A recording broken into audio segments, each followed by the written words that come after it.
After 3 years of agonizing silence, my missing daughter finally called me begging for her life. I was ready to empty every bank account I owned to save her, but my wife grabbed my arm, her face pale, and whispered, "Warren, that is not our daughter." What I discovered next turned my grief into a cold, calculated war against the man who thought he could steal from a retired union boss. My name is Warren. I am 72 years old, and before I continue the story, let me know where you are watching from in the comments below. Hit like and subscribe if you have ever had to protect your family from those who thought they could outsmart you. It was exactly 2 in the morning when the landline rang. That sharp, piercing sound in the middle of the night never brings good news. My wife Valerie stirred beside me, but I was already out of bed. I spent 30 years running logistics for the Longshoremen Union. I am used to late-night emergencies. I walked down the dark hallway and picked up the receiver. The voice on the other end froze the blood in my veins. It was Maya, my little girl. She had vanished without a trace exactly 3 years ago, leaving behind a cold case file and a massive hole in our lives. Now she was sobbing through the speaker, her breath ragged and frantic. "They are going to kill me," she cried. "Please, you have to help me. They want $500,000 wired to an offshore account. They said if I do not get it by tomorrow, they will kill me." My heart hammered against my ribs. After 3 years of dead ends and unanswered prayers, she was here alive but terrified. I gripped the phone so hard my knuckles popped. "Baby, I am here," I said, my voice trembling. "Tell me where to send it. I will get it done right now." She rattled off a routing number for a Cayman Islands account and hung up abruptly, leaving only the dial tone echoing in the dark hallway. I did not hesitate for a single second. I turned on the desk lamp in the study and pulled out my laptop, ready to liquidate my retirement funds. I would have burned the entire world down to get her back. $500,000 was a massive amount of money, but I had a solid pension and savings. I opened my banking portal, my fingers flying across the keyboard to initiate an international wire transfer. "Warren, what are you doing?" Valerie stood in the doorway tying her robe, her eyes wide with panic. "It was Maya," I said, my voice breaking. "She needs $500,000. I am wiring it to a Cayman account right now." Valerie rushed over and grabbed my wrist, stopping me from hitting the confirm button. "Stop," she ordered. "Play the recording. Our home phone system automatically records all incoming calls. It is a security habit I kept from my union days when dealing with shady contractors." I hit a button on the base station, and Maya's terrified voice filled the room again. "They are going to kill me. Please, Father, you have to help me." Valerie looked at me, her jaw tight. "Listen again, Warren." I played it a second time, paying close attention. "Please, Father, you have to help me." My hands stopped moving. The frantic adrenaline draining from my body was instantly replaced by a sudden chilling clarity. "She called me Father," I whispered. Valerie nodded, tears welling in her eyes, but her voice was pure steel. "She never called you Father. Not once in 32 years. She always called you Pops." I sat back in my chair, staring at the glowing screen of my laptop. The inflection, the tone, the slight rasp in her throat when she cried, it was all perfect. It sounded exactly like my daughter. But the words were wrong. The phrasing was entirely wrong. Maya would never use the word father in a moment of panic. It was a script read by a machine. It was an artificial intelligence deepfake. I closed my laptop and my breathing slowed. 30 years of tracking missing cargo shipments and auditing stolen union funds had taught me one critical lesson. You do not panic when you find a discrepancy in the ledger. You follow the discrepancy to the thief. To create an artificial intelligence voice model, that accurate someone would need hours of clean, high-quality audio of Maya speaking. Not just public videos on social media, but private conversations, intimate moments, long phone calls. The kind of audio you can only get if you lived with her, if you shared a home with her and secretly recorded her. There was only one person on earth who had that kind of access to Maya. Her husband, my son-in-law, Trent Caldwell. Trent was a high-end real estate developer. He was 38 years old, slick, arrogant, and always wearing custom suits that cost more than my first car. When Maya disappeared 3 years ago, Trent played the heartbroken husband perfectly for the cameras. He cried on the evening news begging for her return. He organized search parties and handed out flyers. The police investigated him, of course. The husband is always the first suspect. But Trent was a rich white developer with a team of expensive lawyers. He handed over alibis, he cooperated just enough to look innocent, and the police found nothing. The case went cold, and Trent kept living his luxurious life in the penthouse my daughter helped pay for. I looked at Valerie in the dim light of the study. She knew exactly what I was thinking. We did not speak because we did not need to. We both understood the horrible truth settling over us. Whoever made this call was not holding our daughter hostage. They were trying to extort us, and they were using our deepest grief as leverage to steal $500,000. Trent was running a scam on his own missing wife's parents. But why now? Why wait 3 long years to make a move like this? It did not make sense, unless he was desperate. I did not call the police. The police had failed us 3 years ago when we begged them to look closer at Trent's finances. If Trent was behind this audio fake, I was not going to tip my hand by bringing in detectives who would just alert his defense team. I needed to test him myself. I picked up my cell phone and dialed Trent's number. It rang 4 times before he answered, his voice thick and groggy with sleep. "Warren, what is going on?" he mumbled. "It is 2:30 in the morning. "Trent," I said, injecting absolute panic into my voice, forcing my breathing to sound ragged and out of control. "Trent," she called. "Maya just called me." There was a pause on the line, just a fraction of a second. To a normal person, it would seem like shock, but to a man trained to listen for hesitation during union negotiations, it was the sound of a man registering his trap had been sprung. What Trent gasped, his voice instantly shifting into a pitch-perfect tone of devastation. "Warren, what are you saying? Is she alive? Where is she? Oh my God, Warren, tell me she is alive." His performance was flawless. The cracking voice, the frantic breathing, the desperate hope. If I had not heard the word father on that recording, I would have believed him completely. My stomach turned with disgust, but I kept my voice shaky and weak.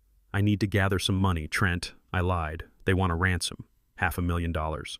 I am going to the bank first thing in the morning to see how much I can pull together from my retirement accounts."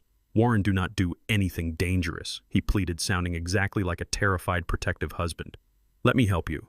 I will come over tomorrow morning. We will figure this out together. I will pay whatever they want to get her back. Do not call the cops, Warren. They might hurt her. Let me handle the transfer for you so you do not get scammed." "Thank you, Trent," I said, forcing a sob. "I will talk to you tomorrow." I hung up the phone and placed it carefully on the desk. Trent Caldwell thought he was playing a broken, grieving old black man. He thought I was an easy mark, a desperate father so blinded by hope that he would gladly hand over his life savings without a second thought. He thought his technology and his acting skills were bulletproof. He had no idea he had just declared war on a man who spent his entire life burying thieves. I looked at Valerie, and she placed her hand on my shoulder. We were not going to cry anymore. We were going to hunt. The sun had not even begun to rise when I sat down at my heavy mahogany desk in the study. The glowing screen of my laptop was the only light in the room. I had the Cayman Islands routing number the fake Maya had given me written down on a yellow legal pad. I stared at those digits until they burned into my retinas. Most people look at an offshore bank account and see an impenetrable fortress. They see banking secrecy laws and international red tape designed to keep normal folks out. I do not see a fortress. I see a shipping manifest. Money is just cargo, and cargo always leaves a paper trail. Valerie walked into the study carrying 2 mugs of black coffee. She placed one gently on my desk and stood behind my chair, resting her hands on my shoulders. We had not slept. We had not even tried. The grief that had weighed us down for 3 years was gone, replaced entirely by a cold, burning focus. We were no longer mourning parents. We were investigators building a case against the man who had slept under our roof and eaten at our table. I pulled up a secure encrypted network I had not used since I retired. I needed to know exactly who was sitting on the other end of that offshore account. Trent thought he was being clever by using a Cayman routing number. He probably watched a few movies and figured that was the ultimate untraceable crime. But Trent is a real estate developer. He builds things with other people's money. He does not understand the mechanics of moving illicit cargo across borders. For 30 years, I ran logistics for the largest longshoremen union on the eastern seaboard. Most people think a logistics director just tells trucks where to go and makes sure the shipping containers get loaded onto the right cargo ships. They think it is just moving boxes from point A to point B. That was only half my job. The other half was auditing the union funds.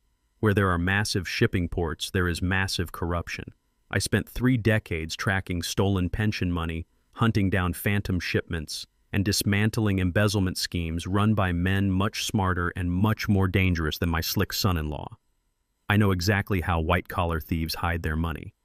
They use the same strategies as smugglers trying to move contraband. They put the illicit goods inside a legitimate-looking box, then they put that box inside a shipping container, then they route that container through 3 different ports to wash the origin point. Money laundering is no different. You take the dirty cash, put it in a shell company, move it to an offshore trust, and bounce it through jurisdictions with lax financial laws. Trent was trying to play a game I helped write the rulebook for, but I could not access international banking registries on my own. I needed someone still on the inside. I picked up my cell phone and dialed a number I had memorized 20 years ago. The man who answered was named Victor. Victor and I came up together on the docks, but he left the union to work as a forensic accountant for a federal task force specializing in international wire fraud. I saved Victor's career back in the 90s when a corrupt contractor tried to frame him for missing funds. I found the real thief and cleared Victor's name. He owed me a debt that could never be fully repaid, and he knew it. The line clicked and a gruff, tired voice answered. Victor did not ask how I was doing. We do not exchange pleasantries when we call each other before dawn. I gave him the Cayman Islands routing number and the account details the deepfake voice had demanded I send the $500,000 to.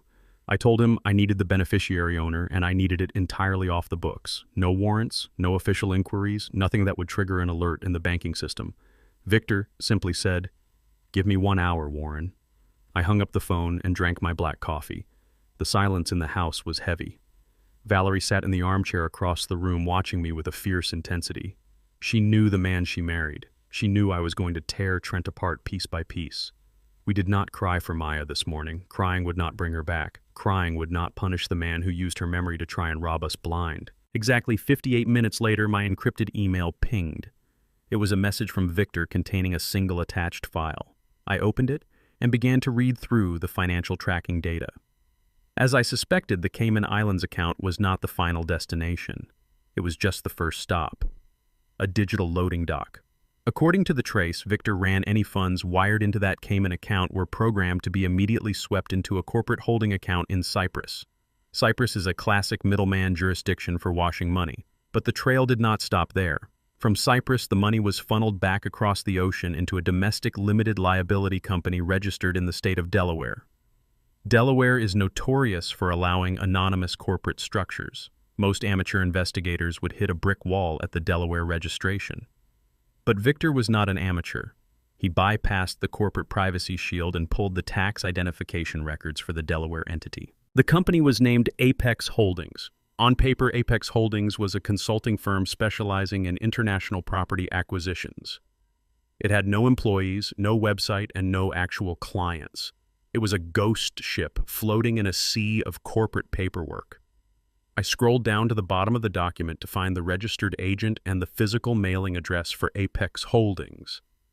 I stared at the address on the screen and a bitter, humorless laugh escaped my chest. I read the address out loud to Valerie. 112 Ocean View Promenade Suite Penthouse. Valerie stood up and walked over to the desk, her eyes scanning the document. "That is the new luxury condo development," she said, her voice dropping to a harsh whisper. "The one Trent has been building for the past 2 years." I nodded, leaning back in my chair. Trent was the registered agent for Apex Holdings. The final shell company in the money laundering chain shared an address with his flagship real estate project. He was not even trying to hide it from anyone who knew how to look. He was arrogant. He believed his own hype. He thought he was the smartest man in any room he walked into. He believed a retired black union worker from the old neighborhood would never possess the technical skills or the connections to trace an offshore wire transfer.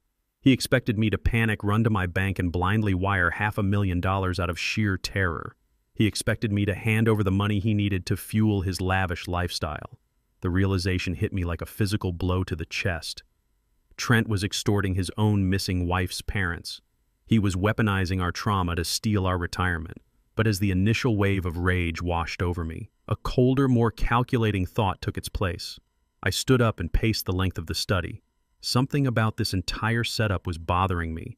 It was not just the cruelty of the extortion, it was the timing.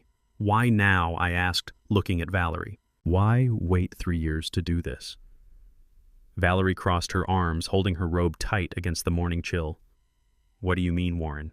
She asked. I stopped pacing and looked at the whiteboard on the wall where I used to track my union logistics. I grabbed a marker and wrote the number 3 in bold black ink. Maya has been missing for exactly 3 years. As of this week, I said, tapping the board. Trent has been playing the grieving husband all this time. He has lived in their luxury penthouse. He has driven his sports cars. He has kept up appearances. If he just wanted our money, he could have run this deepfake extortion scam a year ago or 2 years ago. Artificial intelligence voice cloning technology existed back then. But he waited. He waited until this exact week, the 3-year anniversary of her disappearance. Criminals do not act randomly, especially white-collar criminals like Trent. Every move is calculated. Every action is driven by a timeline or a deadline. White-collar thieves operate on financial calendars. They steal when a debt comes due. They extort when a margin call hits. They run scams when the banks are breathing down their necks. Trent was not just greedy. He was desperate. Something in his perfect wealthy world was collapsing, and he needed $500,000 in liquid cash immediately. He needed it so badly that he was willing to risk federal prison for wire fraud and extortion to get it from us. I sat back down at my desk and pulled up a search engine. I started running queries on Trent's real estate development company. I looked at the public records for the Ocean View Promenade project. I read through the press releases, the investor updates, and the local business news. From the outside, it looked like a massive success. Glass towers, waterfront views, luxury amenities. But I knew how to read between the lines of a corporate press release.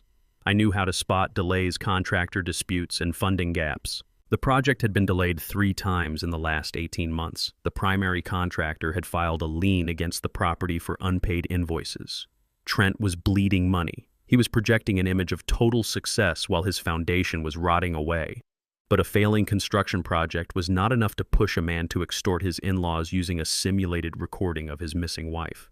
There had to be something else, something much more dangerous than a standard bank loan. Banks do not threaten your life. Banks just take your property. The desperation in Trent's fake plan, the sheer audacity of demanding a wire transfer to the Cayman Islands in 24 hours smelled like panic. He was not trying to pay off a mortgage. He was trying to buy himself out of a hole. Valerie poured me another cup of coffee. Her hands were perfectly steady. "We need to be careful, Warren," she said. "If Trent is desperate enough to do this, he is dangerous. He thinks he holds all the cards." I took the warm mug from her hands. Let him think that I replied softly. Let him believe his plan is working perfectly. In the world of logistics, the easiest way to catch a thief is to let him load the stolen cargo onto his own truck. You do not stop him at the warehouse door. You let him drive away, and you follow him straight back to his hideout. Trent wanted us to play the victims. We were going to give him the performance of a lifetime. We were going to let him believe he was dealing with 2 broken, grieving senior citizens who barely understood how an email worked, let alone an offshore financial trace. We were going to let his arrogance blind him to the trap we were building right under his expensive Italian leather shoes. The sun was finally rising, casting a cold gray light through the study windows. I looked at the routing number on the legal pad one last time before tearing the page off and feeding it into the paper shredder. I had the digital blood trail. I knew exactly where it led. Now I needed to find out exactly what kind of monster was waiting at the end of it. The phone on my desk vibrated, breaking the morning silence. It was a text message from Trent. It read, "Just checking in, Warren. Please let me know when you are going to the bank. I am so worried about Maya." I stared at the screen, feeling a cold smile stretch across my face. The game had officially begun. I typed a reply with deliberate slowness. "I am heading to the bank soon, Trent. I am so scared." I hit send. The hunter was now the hunted. We were still sitting in the study when the heavy brass knocker on our front door echoed through the house. It was 10 in the morning. People who bring good news do not knock that hard. I stood up, feeling the stiffness in my knees, a reminder of my 72 years. Valerie followed close behind me, her face a mask of calm composure. I opened the front door and found Trent standing on my porch. He was wearing a dark navy suit that probably cost more than my first mortgage. His hair was perfectly styled, but his eyes were red and puffy. He was playing the grieving husband role to absolute perfection. Standing next to him was a white man I had never seen before. He wore a sharp gray suit and carried a thick leather briefcase. He looked like the kind of man who charged $1,000 an hour just to shake your hand. Warren Trent said, his voice dripping with manufactured sorrow. "I am so sorry to come over unannounced. I know you are dealing with the phone call from last night, but we need to talk. It is incredibly important." I opened the door wider and let them inside. I kept my shoulders slumped and my gaze low, playing the part of the exhausted, terrified father. "Please come in, Trent," I said, my voice wavering just enough to sound authentic. "Is there news about Maya? Did you talk to the police about the ransom money?" Trent sighed heavily and walked into our living room, taking a seat on the floral sofa. The lawyer sat next to him, placing his briefcase on the coffee table. Trent leaned forward, resting his elbows on his knees, and clasped his hands together. He looked at me with an expression of deep, manufactured pity. Warren Valerie Trent began, his voice trembling slightly. "I have been thinking about that phone call all night. I spoke to my security consultants. They told me that scammers are using artificial intelligence to mimic voices now. They scrape audio from social media and use it to extort grieving families. They said it is a cruel hoax to steal your money." I watched him lie right to my face. He was establishing his cover story. If I went to the police about the ransom call, he had already planted the idea that it was a random cyber scam. He was covering his tracks while sitting in my living room drinking the coffee my wife had just poured for him. "I understand," I whispered, looking down at my hands. "It sounded so real, Trent. It sounded exactly like my baby girl." "I know," Trent said, reaching out to pat my knee. He did not know how close he came to losing his hand right then and there. "It breaks my heart too, Warren. But we have to face reality. We have been holding on to hope for 3 long years. 3 years of pain. 3 years of empty leads and unanswered prayers." Trent gestured to the man sitting next to him. "This is Arthur Sterling. He is a specialist in family estates and probate law. I asked him to come with me today because we need to discuss the legal reality of our situation." The lawyer opened his leather briefcase and pulled out a stack of thick documents printed on heavy bond paper. He cleared his throat and looked at Valerie and me with clinical detachment. "Mr. and Mrs. Davis," the lawyer began, "I offer my deepest condolences for your ongoing tragedy. I am here today to discuss the legal timeline surrounding missing persons in this state. As you may be aware, today marks exactly 3 years since Maya Caldwell was officially reported missing." I nodded slowly, pretending to be confused by the legal jargon. "Yes, 3 years today," I said. "But what does that have to do with anything? We are still looking for her. The police are still looking for her." "Under state law," the lawyer continued smoothly, "when a person has been missing for a continuous period of 3 years and their absence cannot be satisfactorily explained, interested parties can petition the court to issue a presumption of death certificate. This legal document formally declares the missing person deceased, allowing the estate to be settled." The words hung in the air, heavy and suffocating. Presumption of death. They wanted to declare my daughter legally dead. I felt Valerie's hand tighten around my arm. She was not acting. The sheer audacity of this man sitting in our home and asking us to sign away our daughter's life was enough to make any mother's blood boil. "You want to declare her dead?" Valerie asked, her voice barely above a whisper. Trent buried his face in his hands, letting out a loud, theatrical sob. "It is time to let her go, Valerie," he cried, his shoulders shaking. "We cannot keep living in this limbo. It is destroying me. It is destroying all of us. Maya would not want us to suffer like this. She would want us to find closure. She would want me to move on." I looked at Trent sobbing into his expensive suit jacket, and suddenly the entire puzzle snapped together in my mind. The pieces aligned with crystal clarity: the artificial intelligence voice call, the demand for $500,000, the strict 24-hour deadline, and now this sudden, unannounced visit with a probate lawyer on the exact 3-year anniversary of her disappearance. When Maya married Trent, I insisted on setting up an irrevocable trust fund for her. I spent 30 years managing logistics, moving billions of dollars in cargo. I knew how easily money could vanish if it was not locked down tight. I poured $2 million of my own investments into that trust. The stipulations were ironclad. Trent could not touch a single penny of that money while Maya was alive, but if she died, the trust would legally transfer to her surviving spouse. Trent did not just want the $500,000 from the fake ransom call. That was just a bridge loan. That was pocket change to keep the violent private equity creditors off his back for a few more weeks. The real prize was the $2 million trust fund. He needed Maya declared legally dead so he could inherit the entire estate and save his collapsing real estate empire. He was double-dipping. He planned to terrorize us into emptying our retirement accounts to pay a fake ransom, and then he planned to legally murder our daughter on paper to take the trust fund. The sheer arrogance of his plan was almost impressive. He thought he had outsmarted everyone. He thought he was playing a game of chess against opponents who did not even know the rules. Warren, the lawyer said, pushing a document across the coffee table. This is a preliminary acknowledgement form. It simply states that you have been informed of Mr. Caldwell's intent to file the petition for the presumption of death. Your signatures here will expedite the process and save everyone a lengthy and painful court battle. It is the best way to honor her memory and finalize her estate. I stared at the document. The crisp white paper looked like a surrender flag. Every instinct in my body screamed at me to grab Trent by the throat and throw him through the front window. I wanted to tell him I knew about his shell companies. I wanted to tell him I knew about his Cayman Islands accounts and his failing condo developments.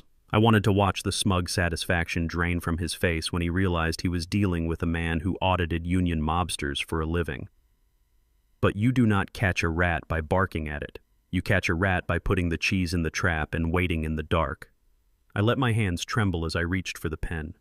I slumped my shoulders forward, letting the weight of my 72 years show. I made my breathing shallow and erratic. I looked up at Trent with wide, watery eyes, playing the part of a broken, senile old black man who had finally lost his will to fight. Trent. I whispered, my voice cracking perfectly. Are you sure about this? Are you sure there is no hope left? Are you sure my baby is really gone? Trent reached out and grabbed my trembling hand. His grip was firm and reassuring, the grip of a sociopath. I am sure, Warren, he said, his voice thick with fake emotion. It is the hardest decision I have ever had to make, but we have to accept reality. We have to let her rest in peace. I slowly nodded, letting a single tear roll down my cheek. I looked at Valerie. She was staring at the floor, her face pale, playing the devastated mother to absolute perfection. She gave me a tiny, barely perceptible nod. She knew exactly what I was doing. We were giving him the illusion of total victory. I took the heavy silver pen from the lawyer. My hand shook violently as I lowered it to the paper. I took a deep breath and signed my name on the dotted line. My signature was jagged and weak, a far cry from the bold, confident strokes I used to sign union contracts. I pushed the paper back across the table. Thank you, Warren, Trent said, wiping his dry eyes with a silk handkerchief. You are doing the right thing. I promise I will take care of everything from here. You and Valerie just focus on healing. I will handle the legal burden. The lawyer quickly gathered the documents and snapped his briefcase shut. We will file the petition tomorrow morning, he said briskly. The court should issue the certificate within a few weeks, given the extensive police records and the duration of the absence. Thank you for your cooperation, Mr. Davis. Trent stood up and buttoned his suit jacket. He leaned down and gave Valerie a long, comforting hug. She remained stiff, accepting the embrace like a grieving statue. Then he turned to me and pulled me into a tight embrace. I patted his back, feeling the expensive fabric of his suit, feeling the tension in his muscles. I will call you later today, Warren, he whispered in my ear. Do not worry about that scary phone call from last night. I will talk to my security team and make sure no one harasses you again. We are going to get through this together. He pulled away and walked toward the front door with the lawyer. I stood in the living room and watched them leave. Just as Trent stepped out onto the porch, he turned back to pull the door shut. For a fraction of a second, the grieving husband mask slipped. He did not know I was watching his reflection in the hallway mirror. A slow, smug smirk spread across his face. It was the look of a man who believed he had just won the lottery. He believed he had successfully gaslit two grieving parents, neutralized any threat they posed, and secured a $2 million payday all in one morning. The door clicked shut behind him and the lock engaged. The moment the heavy wooden door was secured, the atmosphere in our house shifted instantly. The oppressive weight of the performance vanished. Valerie stood up from the sofa, her eyes hard and dry. She smoothed down her skirt and walked over to the window, watching Trent's luxury car pull out of our driveway. "He is going to file the petition tomorrow," she said, her voice completely steady. "He thinks he has $2 million waiting for him at the finish line." I walked over to the desk and picked up my coffee mug. It was cold, but I drank it anyway. The bitterness matched the taste in my mouth. "Let him file the paperwork," I said, leaning against the wall. "Let him plan his victory lap. Let him spend money he does not have." "He is arrogant," Warren Valerie noted, turning to face me. "He came into our home and tried to make us sign away our daughter's life. He thinks we are just two old fools waiting to die." I looked at my wife, the woman who had stood by my side through 30 years of union strikes, corporate battles, and neighborhood struggles. She was as fierce today as the day I met her. We had built our life on hard work and quiet observation. We knew how to handle men like Trent, men who wore expensive suits and spoke with soft voices while holding a knife behind their backs. "He needed to keep us distracted," I explained. "The ransom call was designed to drain our liquid cash and keep us in a state of panic so we would not fight the probate lawyer. He wants to bleed us dry from both ends. He wants our retirement savings and Maya's trust fund." "What is our next move?" Valerie asked, crossing her arms. "I need to know exactly how deep his debts run," I replied, setting the mug down. "If he owes money to private equity syndicates, he is on a ticking clock. Those people do not send polite letters when you miss a payment. They break legs and seize assets. I need to see his books. I need to see the ledger he hides from his investors." "Are you going to his office?" Valerie asked, a small knowing smile playing on her lips. "I am going to pay a visit to an old friend," I said, walking toward the hallway closet to grab my heavy jacket. "Trent thinks he can operate in the shadows because he uses digital shell companies and artificial intelligence. But the physical world still exists. His office still needs to be cleaned. The trash still needs to be taken out. And the night shift janitors at his corporate building belong to my old union." Valerie nodded, her eyes flashing with a cold, dangerous light. "Do what you have to do, Warren. Tear his entire world down." I zipped up my jacket and opened the front door. The morning air was crisp and biting. Trent Caldwell thought he was a master manipulator. He thought he had outsmarted a senile old logistics director. But he had just made the biggest mistake of his life. He had given me a timeline. He had given me a deadline. And in the logistics business, nothing motivates you more than a strict deadline. The silent war had officially begun, and I was going to make sure Trent Caldwell never saw the final blow coming. 2 days after Trent handed us the presumption of death paperwork, a thick, cream-colored envelope arrived in our mailbox. It was an invitation to the annual Harbor Horizon Charity Gala. Trent was the co-chair of the event. He included a handwritten note saying he wanted us there to honor Maya's memory together. Valerie read the note and dropped it on the kitchen counter like it was coated in poison. "He wants an audience," she said, her voice sharp and clinical. "He wants to put the grieving parents on display to show his wealthy friends what a dedicated son-in-law he is." I picked up the invitation, staring at the gold-embossed lettering. "He wants more than an audience, Valerie. He is building a narrative. If he is about to inherit $2 million and declare his wife legally dead, he needs high society to see him as a tragic hero, not a calculating thief. We are going to that gala. We are going to put on our best clothes, and we are going to give him the exact show he expects." Getting ready that evening felt like strapping on armor for a war no one else could see. I put on my tailored black tuxedo, a remnant from my days attending union banquets with city politicians. Valerie wore a deep emerald gown that brought out the fierce, unyielding light in her eyes. Standing in front of the hallway mirror, we did not look like victims. We looked like people who knew how to survive the darkest nights. But when we stepped out of the cab and walked into the grand ballroom of the Coastal Country Club, we immediately shifted our posture. I rounded my shoulders, simulating the heavy burden of age and grief. Valerie kept her gaze fixed on the marble floor, slowing her steps. We navigated through the sea of silk dresses and tailored suits, playing the roles of the broken, devastated parents to absolute perfection. The ballroom was blindingly bright, filled with the kind of old money that looks down on everyone else. Crystal chandeliers cast a warm glow over tables draped in white silk. Waiters carried silver trays of expensive champagne while a string quartet played softly in the corner. It did not take long for Trent to find us. He navigated through the crowd with the effortless glide of a shark smelling blood in the water. But he was not alone. Holding tightly to his arm was a young white woman. She looked no older than 28. She wore a diamond necklace that caught the chandelier light and a silver dress that clung to her perfectly sculpted frame. She had the unmistakable aura of generational wealth, the kind of confidence that comes from never having to check a bank balance. "Warren Valerie Trent," said, his voice booming so the surrounding guests could definitely hear him. "I am so glad you found the strength to come tonight. It means the world to me." I forced my hands to tremble slightly as I reached out to shake his hand. "We wanted to be here, Trent," I muttered, keeping my voice weak and raspy. "For Maya." Trent placed his hand over his heart, closing his eyes in a brief display of fake agony. "For Maya," he echoed. Then he turned to the young woman on his arm, and his entire demeanor shifted from tragedy to triumph. "Warren Valerie, I want you to meet someone very special. This is Chloe. She has been an absolute rock for me during these dark times." Chloe's family owns the Sterling Hospitality Group. The pieces of the puzzle clicked together instantly in my mind. Sterling Hospitality Group was a massive hotel empire. Trent was drowning in debt to a violent private equity syndicate. The $2 million trust fund from Maya was just a stepping stone. He was using Maya's impending legal death to clear his marital status so he could marry into Chloe's billions. He needed the $2 million to show Chloe's father he was a man of independent means, not a bankrupt fraud holding on to a failing real estate shell company. We were standing face to face with my daughter's replacement. Chloe offered a bright, perfectly practiced smile. "It is so wonderful to finally meet you both," she said, her voice dripping with artificial sweetness. "Trent has told me everything you have been going through. I cannot even imagine the toll it takes." Valerie looked at her with a blank, vacant expression.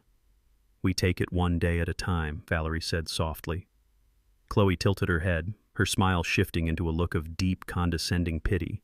She reached out and patted Valerie's arm like she was comforting a confused child. "It must be so hard losing your mind over a dead daughter." She whispered, her tone loud enough for Trent to hear but quiet enough to sound intimate to the surrounding guests. "Trent says you have been struggling with reality lately. Just know that we are going to make sure you get the care you need when the legal stuff is finished." The insult hung in the air, heavy and toxic. She was actively laying the groundwork for Trent's narrative. They were already spreading the rumor that we were going senile, losing our grip on reality, unable to accept that Maya was gone. They were gaslighting us in the middle of a crowded ballroom. I felt Valerie's spine go completely rigid. She was a fraction of a second away from tearing this arrogant girl apart verbally. I stepped forward slightly, breaking the tension before Valerie could react. "You are very kind, Chloe," I said, my voice quivering. "Trent is lucky to have someone to help him heal." Trent puffed out his chest, looking incredibly pleased with himself. "Chloe is a blessing, Warren. Her family and I are actually discussing a joint venture, a new luxury resort downtown. Life has to move forward. Maya would want me to be successful. She would want me to be happy." He was gloating. He thought he had completely neutralized us. He thought we were so broken by grief and age that we posed zero threat to his grand scheme. He felt untouchable. And that is exactly when a man is most vulnerable. I had not come to this gala just to play the victim. I came to gather ammunition. Before we left the house, I made a call to a young kid who used to run cybersecurity for the Union Dispatch Center. I paid him $1,000 cash for a small flat device no larger than a credit card. It was a proximity data skimmer and cloning tool. It was sitting in the inner breast pocket of my tuxedo jacket, pulsing with a quiet green light.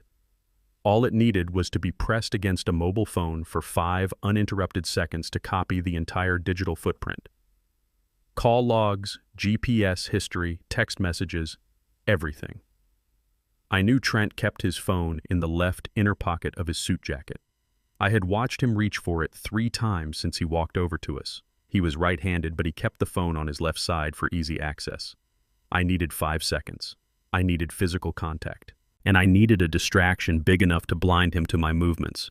I looked at Trent and let my eyes well up with tears. I allowed my lower lip to tremble. "Trent," I said, my voice breaking into a wet, ragged sob, "I am just so glad you are surviving this. You were the best thing that ever happened to our little girl." I stepped forward, throwing my arms open in a clumsy, desperate embrace. Trent, caught off guard by the sudden display of overwhelming emotion, had no choice but to hug me back. As my arms went around his shoulders, I pressed my chest directly against his left side. The heavy fabric of my tuxedo jacket pressed the skimmer perfectly against the outline of his phone. 1. I patted his back, loudly sobbing into his shoulder, making a scene so the surrounding guests would look at us with sympathetic smiles. 2. Trent patted my shoulder, his posture stiff and uncomfortable. There, Warren, he murmured, playing the part for his wealthy audience. It is going to be all right. 3. I shifted my weight, leaning heavily against him as if my legs were giving out from the sheer weight of my grief. He had to brace his stance to keep me from falling, maintaining the physical contact. 4. Valerie stepped forward, placing her hand on my back, adding to the illusion of a family breakdown. Warren, please, she whispered softly. 5. I felt a tiny, microscopic vibration against my ribs. The device had completed the data transfer. I had a total copy of his digital life safely stored in my pocket. I pulled back, wiping my eyes with the back of my hand. I am sorry, Trent, I stammered, looking down at the marble floor. I just miss her so much. Trent smoothed down his suit jacket, completely unaware that his entire criminal enterprise had just been downloaded into my pocket. It is okay, Warren, he said, his voice dripping with magnanimous patience. We all process grief differently. You two should go sit down. Enjoy the dinner. I need to introduce Chloe to the mayor. He turned his back on us and walked away, leading his wealthy new prize through the crowd. He was smiling, shaking hands, playing the ultimate survivor. He thought he was walking toward a future filled with billions of dollars and endless luxury. He thought he had successfully buried my daughter and looted her grave. Valerie stood beside me, watching them disappear into the sea of expensive suits and sparkling dresses. "Did you get it?" she asked, her voice dropping its fragile act, immediately returning to the sharp steel I loved so much. I reached into my jacket pocket and let my fingers brush against the warm plastic of the cloning device. I got every single piece of digital blood he has ever spilled, I replied. We did not stay for the dinner. We did not need to. We walked out of the bright ballroom and stepped back into the cool night air. The valet brought my car around and I tipped him generously. As I sat in the driver's seat, I pulled the skimmer out of my pocket and plugged it into the encrypted port on my phone. Lines of code began to scroll across the screen. Call logs, text messages, encrypted chats offshore, bank access codes. Trent's entire life was now resting in the palm of my hand. He thinks we are losing our minds, Valerie said, staring out the window as we drove away from the country club, leaving the bright lights behind us. He thinks we are just pathetic old fools. I kept my eyes on the road, the cold, hard anger settling deep into my bones. Let him think that, I said. A thief is never more careless than when he thinks he has already gotten away with the crime.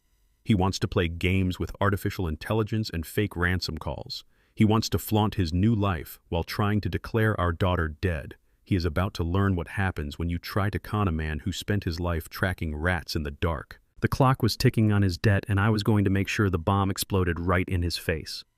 I spent the next 48 hours analyzing the cloned data from Trent's phone. It was an absolute goldmine of corporate fraud and desperate financial maneuvers. I needed to rattle his cage just enough to see how he would react to pressure. I made a few calculated phone calls to some lower-level contractors who had worked on his stalled oceanfront project. I asked simple questions about Apex Holdings. I acted like a confused father-in-law trying to get my daughter's estate in order. In the logistics business, if you want to know where the rat is hiding, you tap on the pipes and listen for the scratching. It did not take long for the scratching to start. By Tuesday afternoon, my old union buddy working security at Trent's building sent me a text message. Trent was pacing his office, screaming at his project managers. Word had traveled back to him that an old black man was asking about his shell companies. I knew Trent would not just sit back and wait. A cornered animal always lashes out. But I expected him to hire a lawyer or send a formal cease and desist letter. I completely underestimated his sheer cruelty. He did not go for a standard legal shield. He went straight for a psychological kill shot. It happened on Thursday morning. Valerie and I were sitting at the kitchen table reviewing the offshore bank transfers when a heavy, rapid knock rattled our front door. I checked the security camera monitor. 2 uniformed police officers were standing on my porch alongside a middle-aged white woman holding a thick clipboard. I looked at Valerie. She calmly closed the laptop and placed my notebook inside a drawer. We walked to the door together. When I opened it, the police officers immediately put their hands near their duty belts. They looked at me, not like a retired citizen, but like a potential threat. "Mr. Warren Davis," the woman with the clipboard asked, stepping forward. Her voice was dripping with that rehearsed, overly gentle tone people use when talking to a toddler. "I am Brenda from Adult Protective Services. We received a highly concerning report and we need to come inside to evaluate your living situation." I kept my face entirely blank. A report from who I asked, my voice steady and deep. Brenda looked at the officers, then back at me. "From your son-in-law, Trent Caldwell. He filed a formal police report yesterday stating that you have been harassing his business associates. He expressed severe concern for your mental decline. He claims you are suffering from dementia-induced paranoia and that you have become a danger to yourself and others." The sheer audacity of it struck me like a physical blow to the chest. He was trying to have me committed. If he could get a state agency to declare me mentally unfit, he could silence my questions about his shell companies and completely take over the narrative of Maya's death. He was using the state government as his personal weapon. "Please step inside," Valerie said, her voice as smooth as polished glass. "We have absolutely nothing to hide." The officers and the social worker walked into our pristine living room. They looked around, clearly expecting to find the chaotic, filthy home of a mind losing its grip on reality. Instead, they found spotless hardwood floors, organized shelves, and the quiet dignity of a home built on 40 years of discipline. "Have a seat," Brenda Valerie said, gesturing to the sofa. "Can I offer anyone some coffee or water?" The officers declined, looking slightly uncomfortable with the situation. Brenda sat down, placing her clipboard on her lap. "Mrs. Davis," she began, speaking slowly and loudly, as if we were both deaf. "Mr. Caldwell reported that your husband is suffering from severe delusions. He said Warren believes people are stealing from him and that he is obsessively tracking fake finances. He requested an emergency evaluation for a psychiatric hold." Valerie did not yell. She did not act defensive. Defensiveness is the very first thing these agencies look for as a sign of guilt or instability. Instead, she offered a warm, patronizing smile. "Brenda, my husband, spent 30 years as the logistics director for the largest longshoreman union on the coast. He managed pensions, health funds, and billion-dollar cargo manifests. He does not suffer from delusions. He suffers from having a son-in-law who is terrible at hiding his financial ruin." Valerie stood up and walked over to the mahogany filing cabinet in the corner of the room. She unlocked it and pulled out 2 thick, heavy binders. She dropped them onto the coffee table right next to Brenda's clipboard. The loud thud made one of the police officers jump. "What is this?" Brenda asked, staring at the binders. "Proof of sanity," Valerie replied sharply. "The first binder contains our comprehensive medical records, including a full cognitive evaluation Warren completed just 2 months ago for our life insurance policy. You will find perfect scores across the board signed by a board-certified neurologist. The second binder contains our current financial ledgers, tax returns, and investment portfolios. You will find them balanced to the exact penny. My husband balances our accounts every Sunday morning." Brenda hesitantly opened the first binder. She flipped through the medical documents, her eyes scanning the official letterheads and doctors' signatures. Then she opened the financial ledger. I watched her face transform from clinical suspicion to absolute shock. The ledgers were immaculate. They were the precise, meticulous records of a man whose mind was sharp as a scalpel. "You see," Brenda Valerie continued, her voice cold and commanding. "Trent Caldwell is currently drowning in millions of dollars of debt. He owes money to people who do not forgive late payments. My husband started looking into why Trent is trying to rush the legal presumption of death for our missing daughter. Trent found out and panicked. He is using your agency to try and silence the man who is about to expose his massive corporate fraud." Brenda slowly closed the binders. The condescending tone was completely gone from her voice. She looked at the 2 police officers who were now shifting their weight, looking incredibly embarrassed to even be standing in our living room. "Mr. Davis?" Brenda said, looking me directly in the eye. "I sincerely apologize for this intrusion. We are required by law to follow up on every report filed, especially when a family member claims there is a threat of self-harm or cognitive collapse. It is completely clear to me that this report was filed in bad faith." I nodded slowly, keeping my expression stern and unyielding. I understand you are just doing your job, Brenda, but I strongly suggest you document exactly what happened here today. Because when Trent Caldwell is indicted for wire fraud, I want it on the public record that he tried to weaponize adult protective services to cover his criminal tracks. I will include a detailed assessment in my final report, she promised, standing up, and I will explicitly note that Mr. Caldwell's claims were entirely unsubstantiated and malicious. The officers mumbled their apologies and escorted the social worker out the front door. When the door clicked shut, Valerie let out a long, slow breath. She walked over to the window, watching the government vehicles pull away from our curb. "He is terrified, Warren," she said. "He thought he could just snap his fingers and have you locked away in a psychiatric ward. He is losing control of the board." I walked over to the desk and opened the drawer, pulling my laptop back out. "He is not just terrified," I said, firing up the screen. "He is getting desperate. When a man like Trent tries to use the police to solve his problems, it means his usual methods of manipulation are failing. He needs that $2 million trust fund immediately. He thought the fake ransom call would keep us busy, crying in a corner while he pushed the legal paperwork through the probate courts. But now he knows I am poking around his shell companies. He knows I am looking at Apex Holdings. He knows the walls are rapidly closing in on him." Valerie walked over and placed her hand on my shoulder. "So, what do we do now? Do we take the cloned phone data to the police? Do we show them he is faking the ransom calls?" I shook my head. "No. The police require warrants jurisdiction and months of bureaucratic delays. By the time they build a solid case, Trent will have funneled whatever money he has left into an offshore account and disappeared completely. Or worse, he will find a way to actually legally declare Maya dead and steal her trust fund to pay off his violent creditors before the law catches up to him. We cannot wait for the justice system to grind its gears. We have to use his desperate panic against him." I opened a secure messaging application on my laptop.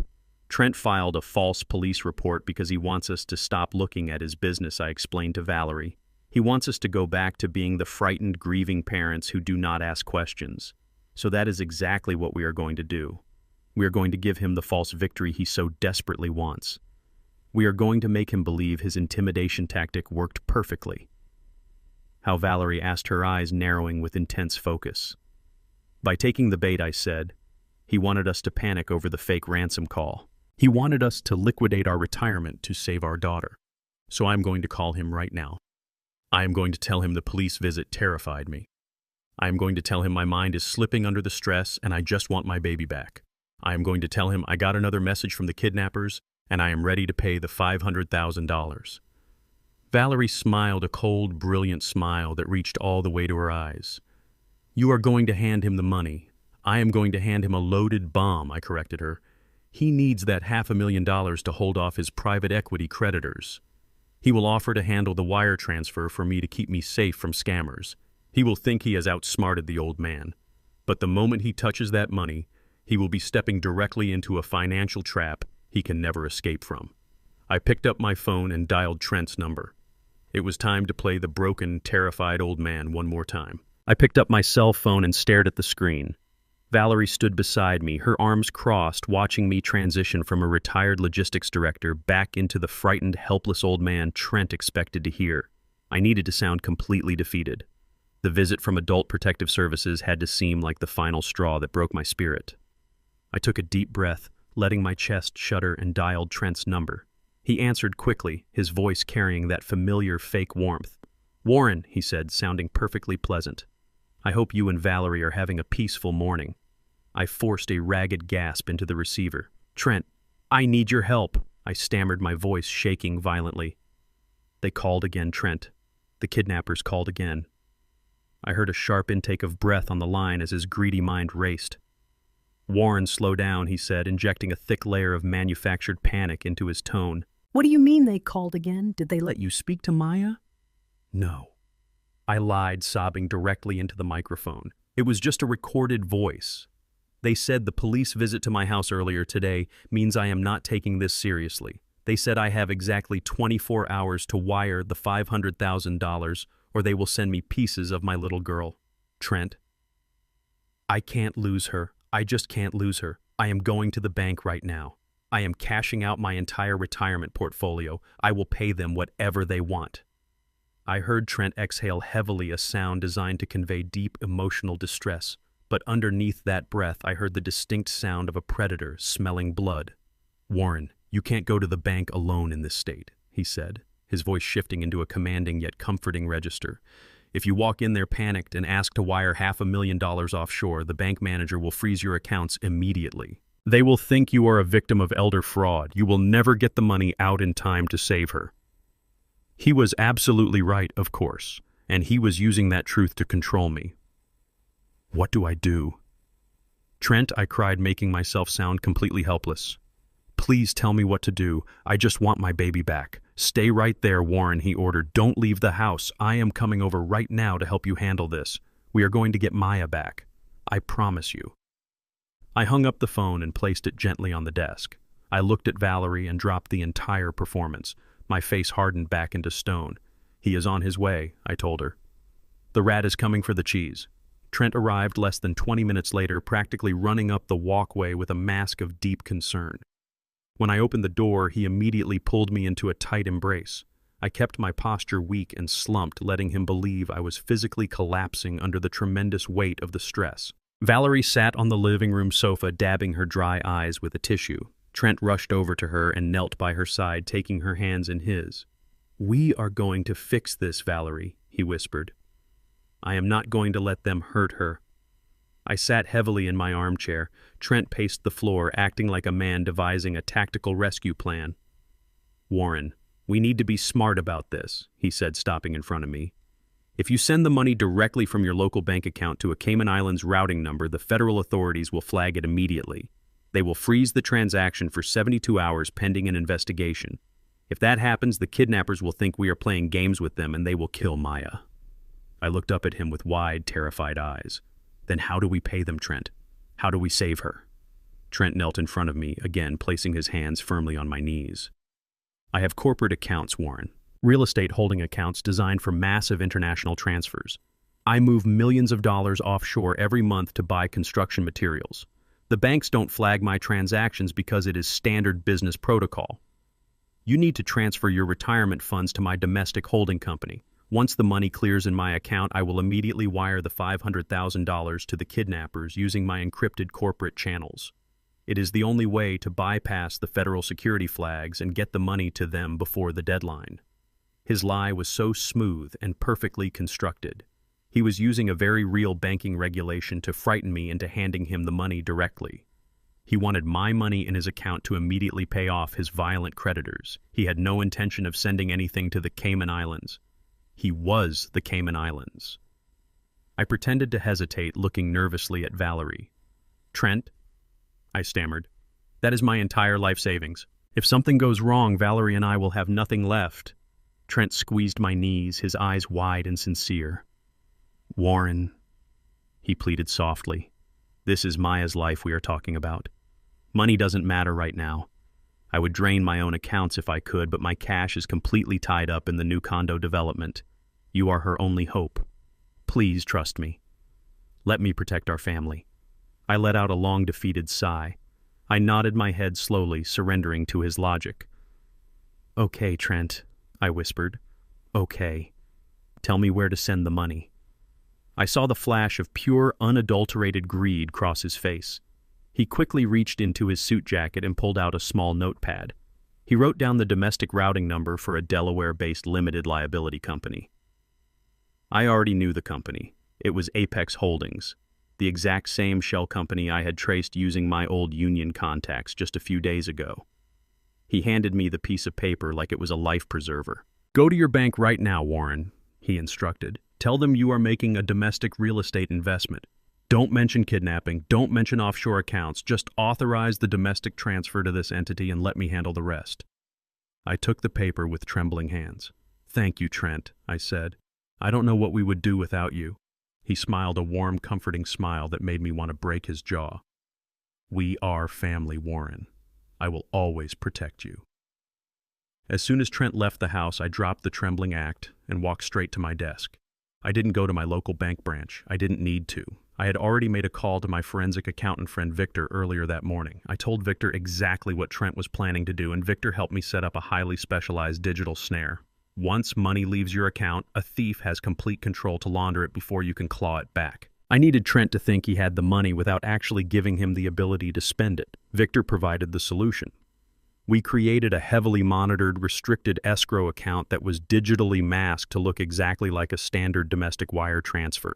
When I initiated the transfer of $500,000 from my retirement portfolio, the money didn't actually land in Trent's operating account for Apex Holdings. Instead, the funds were deposited into a shadow ledger managed by a neutral third-party financial institution. However, the banking interface on Trent's end would show a pending cleared deposit of $500,000. He would see the money sitting in his account balance. He would receive the automated confirmation email. He would feel the intense rush of absolute victory. But the moment he actually tried to wire that money to his private equity creditors, or withdraw it as cash, the escrow security protocols would trigger a mandatory compliance hold, blocking the transaction completely. I sat at my computer and typed in the routing information Trent had given me. I linked it to the specialized escrow portal Victor had built.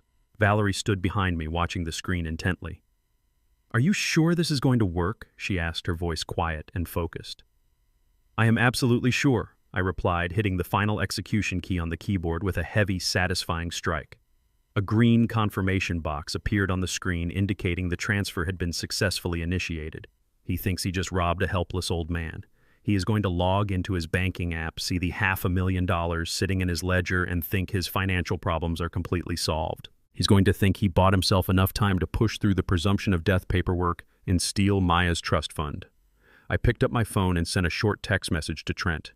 "The money is sent, Trent. Please save my little girl." Less than 3 minutes later, my phone buzzed with a reply from Trent. "I have received the confirmation, Warren. The funds are securing now. I will initiate the offshore payment to the kidnappers immediately. Try to get some rest. I will handle everything from here." I read the message out loud to Valerie. She let out a short, bitter laugh. "He really thinks he won," she said, shaking her head. "He thinks he got away with it." I closed my laptop and leaned back in my heavy leather chair. "Let him celebrate his fake victory," I said, looking out the study window. "Let him call his violent creditors and promise them their money is on the way. When he tries to execute that payment and realizes the funds are locked behind a fraud compliance hold, the panic is going to set in. He is going to realize he doesn't have the money. And worse, he is going to realize his creditors are coming for his blood." Trent Caldwell thought he was playing a high-stakes game of financial chess. He thought he was moving pieces across a board, while I was just a pawn waiting to be sacrificed. He didn't realize I owned the entire board. I owned every single piece. And I was slowly, quietly, and methodically dismantling his entire life. The bait had been taken. The digital trap was fully engaged. Now all I had to do was sit back and wait for him to realize he was choking on the hook. The digital trap was set, and Trent was currently staring at a frozen computer screen, wondering why his stolen $500,000 was locked behind a bank compliance hold. That gave me a narrow window of time to dig into the real prize. The proximity skimmer I had pressed against his chest at the charity gala had successfully downloaded a complete mirror image of his mobile phone. I sat in my dark study while Valerie slept for the first time in 2 days. I plugged the encrypted drive into my laptop and opened the raw data files. To a normal person, looking at cloned phone data is like staring at the Matrix. It is just endless lines of code, scrambled text messages, and system logs. But to a logistics director, data is just another supply chain. You do not look at the whole ocean. You look for the specific cargo ship you want to track. I ran a customized sorting program I used to use to audit falsified union shipping manifests.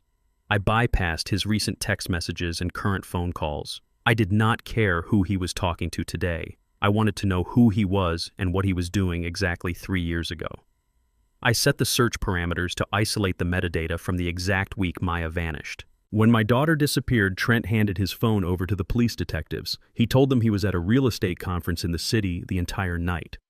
The police verified his location through the cellular towers near his hotel and cleared him as a suspect. But cellular tower triangulation is a broad net. It only proves your phone pinged a tower within a few miles. It does not give exact coordinates. Trent was smart enough to delete his personal global positioning system history before he handed his device to the cops. But Trent is a real estate developer, not a digital forensic expert. He did not realize that modern smartphones capture background telemetry data for weather applications and fitness trackers. You can delete your map history, but the phone still silently logs your exact latitude and longitude in the background cache. I ran a deep extraction protocol on that hidden cache and extracted a raw text file of coordinate pings from the night of the 3rd of October 3 years ago, the exact night my baby girl stopped answering her phone. I opened a digital map on my secondary monitor and began plugging in the latitude and longitude numbers one by one. The first few pings matched his police statement. He was at the downtown hotel at 6 in the evening. He was still there at 8. But at 9:45 at night, the digital blood trail shifted. The pings started moving north. They moved rapidly up the interstate highway, leaving the city limits entirely. I watched the little red dots appear on my screen, tracking a ghost from 3 years ago. The pings continued for 4 hours straight, driving deep into the Appalachian mountain range. At 2 in the morning on the night my daughter vanished, Trent's phone stopped moving. It sat completely stationary at a specific set of coordinates in the middle of a dense, unpopulated national forest reserve. He stayed there until 5 in the morning before driving back to the city just in time to pretend to wake up and report his wife missing. I stared at the glowing red dot on the map. My chest tightened, and the air in the study felt incredibly thin. I zoomed in on the satellite imagery. The coordinates pointed to an isolated patch of woods miles away from any main road. But zooming in closer, I could see the faint outline of a structure hidden beneath the thick canopy of pine trees. It was an off-grid cabin. Trent had driven 4 hours into the wilderness in the dead of night while his wife was supposedly going missing. I immediately opened the county property tax records database for that specific mountain district. I cross-referenced the geographical plot with the deed registry. The property was not owned by Trent Caldwell. It was owned by a limited liability company called Pinecrest Holdings. I ran that company name through the same corporate database I used to find his Cayman Islands shell game. Pinecrest Holdings was registered to the exact same Delaware address as Apex Holdings. Trent owned the cabin. He had a secret isolated property in the mountains that he had never mentioned to Maya, to us, or to the police. And he was there the night we lost her. I closed the laptop and stood up. The cold, calculating logic of the investigation suddenly gave way to a heavy, suffocating wave of parental dread. If Trent was there that night, he had not driven 4 hours just to clear his head. You go to an off-grid cabin in the middle of the night for only 2 reasons. You go there to hide something, or you go there to bury something. I needed to see that cabin with my own eyes. I needed to stand in that dirt and look at the floorboards. Valerie walked into the study, wrapping her thick wool shawl around her shoulders. She looked at the map on the computer screen and then looked at my face. She did not ask what I found. She already knew from the tension radiating off my body. I pointed to the red dot on the screen and told her everything. I told her about the deleted background cache, the 4-hour drive north, and the hidden shell company that owned the property. "I have to go there, Valerie," I said, my voice low and hard. "I have to see what he left behind." Valerie stepped forward and placed her hand flat on the desk. "You cannot go alone, Warren," she said. "If he buried her out there, if he left evidence, he might have security cameras. He might have alarms." I shook my head. "The satellite imagery shows no power lines. It is completely off-grid. But you are right about the risk. The biggest risk is not cameras. The biggest risk is Trent himself. Right now, Trent is sitting in his penthouse staring at his bank account, wondering why the $500,000 I transferred is locked in escrow. He is going to panic. He is going to start making phone calls. If he calls me and I do not answer, he will get suspicious. If he calls you and you do not answer, he will know we are making a move. If he thinks we are on to him, he might run, or worse, he might drive up to that cabin to destroy whatever evidence is left." Valerie understood the tactical geometry of the situation immediately. She nodded, her eyes narrowing with absolute focus. "You need a distraction," she said. "You need me to keep him occupied here in the city while you drive into the mountains." "Exactly," I said. "I need 4 hours to drive up there, an hour to search the property, and 4 hours to drive back. I need you to buy me 9 hours of Trent's undivided attention." Valerie did not hesitate. "I will call him right now," she said, walking toward the kitchen to grab her phone. "I will tell him you had a panic attack about the bank transfer and that you took a sedative and are sleeping. I will tell him I'm terrified and need him to meet me for a late breakfast to discuss the escrow hold. I will play the weeping, terrified mother. I will keep him sitting in a diner eating pancakes and explaining banking regulations to me for as long as you need." I walked over to her and kissed her forehead. "You are the bravest woman I have ever known," I whispered. "Be careful with him, Valerie. He is a cornered rat right now." "He thinks I am an old woman crying over her missing daughter," she replied, her voice turning to pure ice. "He has no idea he is having breakfast with his executioner." I went down to my garage and opened the heavy steel tool chest I kept from my days working on the shipping docks. I bypassed the standard tools and grabbed a heavy-duty titanium crowbar, a set of bolt cutters, and a high-lumen tactical flashlight. I packed them into a black duffel bag and tossed it into the trunk of my car. I did not take my daily driver. I took the old four-wheel drive truck I used for winter hardware store runs. It was unmarked, unremarkable, and capable of handling unpaved mountain roads. The drive north was a slow descent into isolation. As I left, the sprawling concrete of the city behind the landscape shifted into dense, towering forests. The paved highway gave way to a cracked state road which eventually turned into a narrow, dirt logging path winding deep into the Appalachian wilderness. The trees grew so thick that they blocked out the morning sun, casting the dirt road in a permanent twilight. I turned off my radio, riding in absolute silence. My mind raced with terrible possibilities. I prepared myself to find the absolute worst. I prepared myself to find a shallow grave. After 4 hours of grueling navigation, the global positioning system on my dashboard beeped. I had reached the coordinates. I parked the truck behind a thick cluster of pine trees, ensuring it was not visible from the main path. I grabbed my black duffel bag and walked the remaining half-mile on foot, moving quietly through the damp underbrush.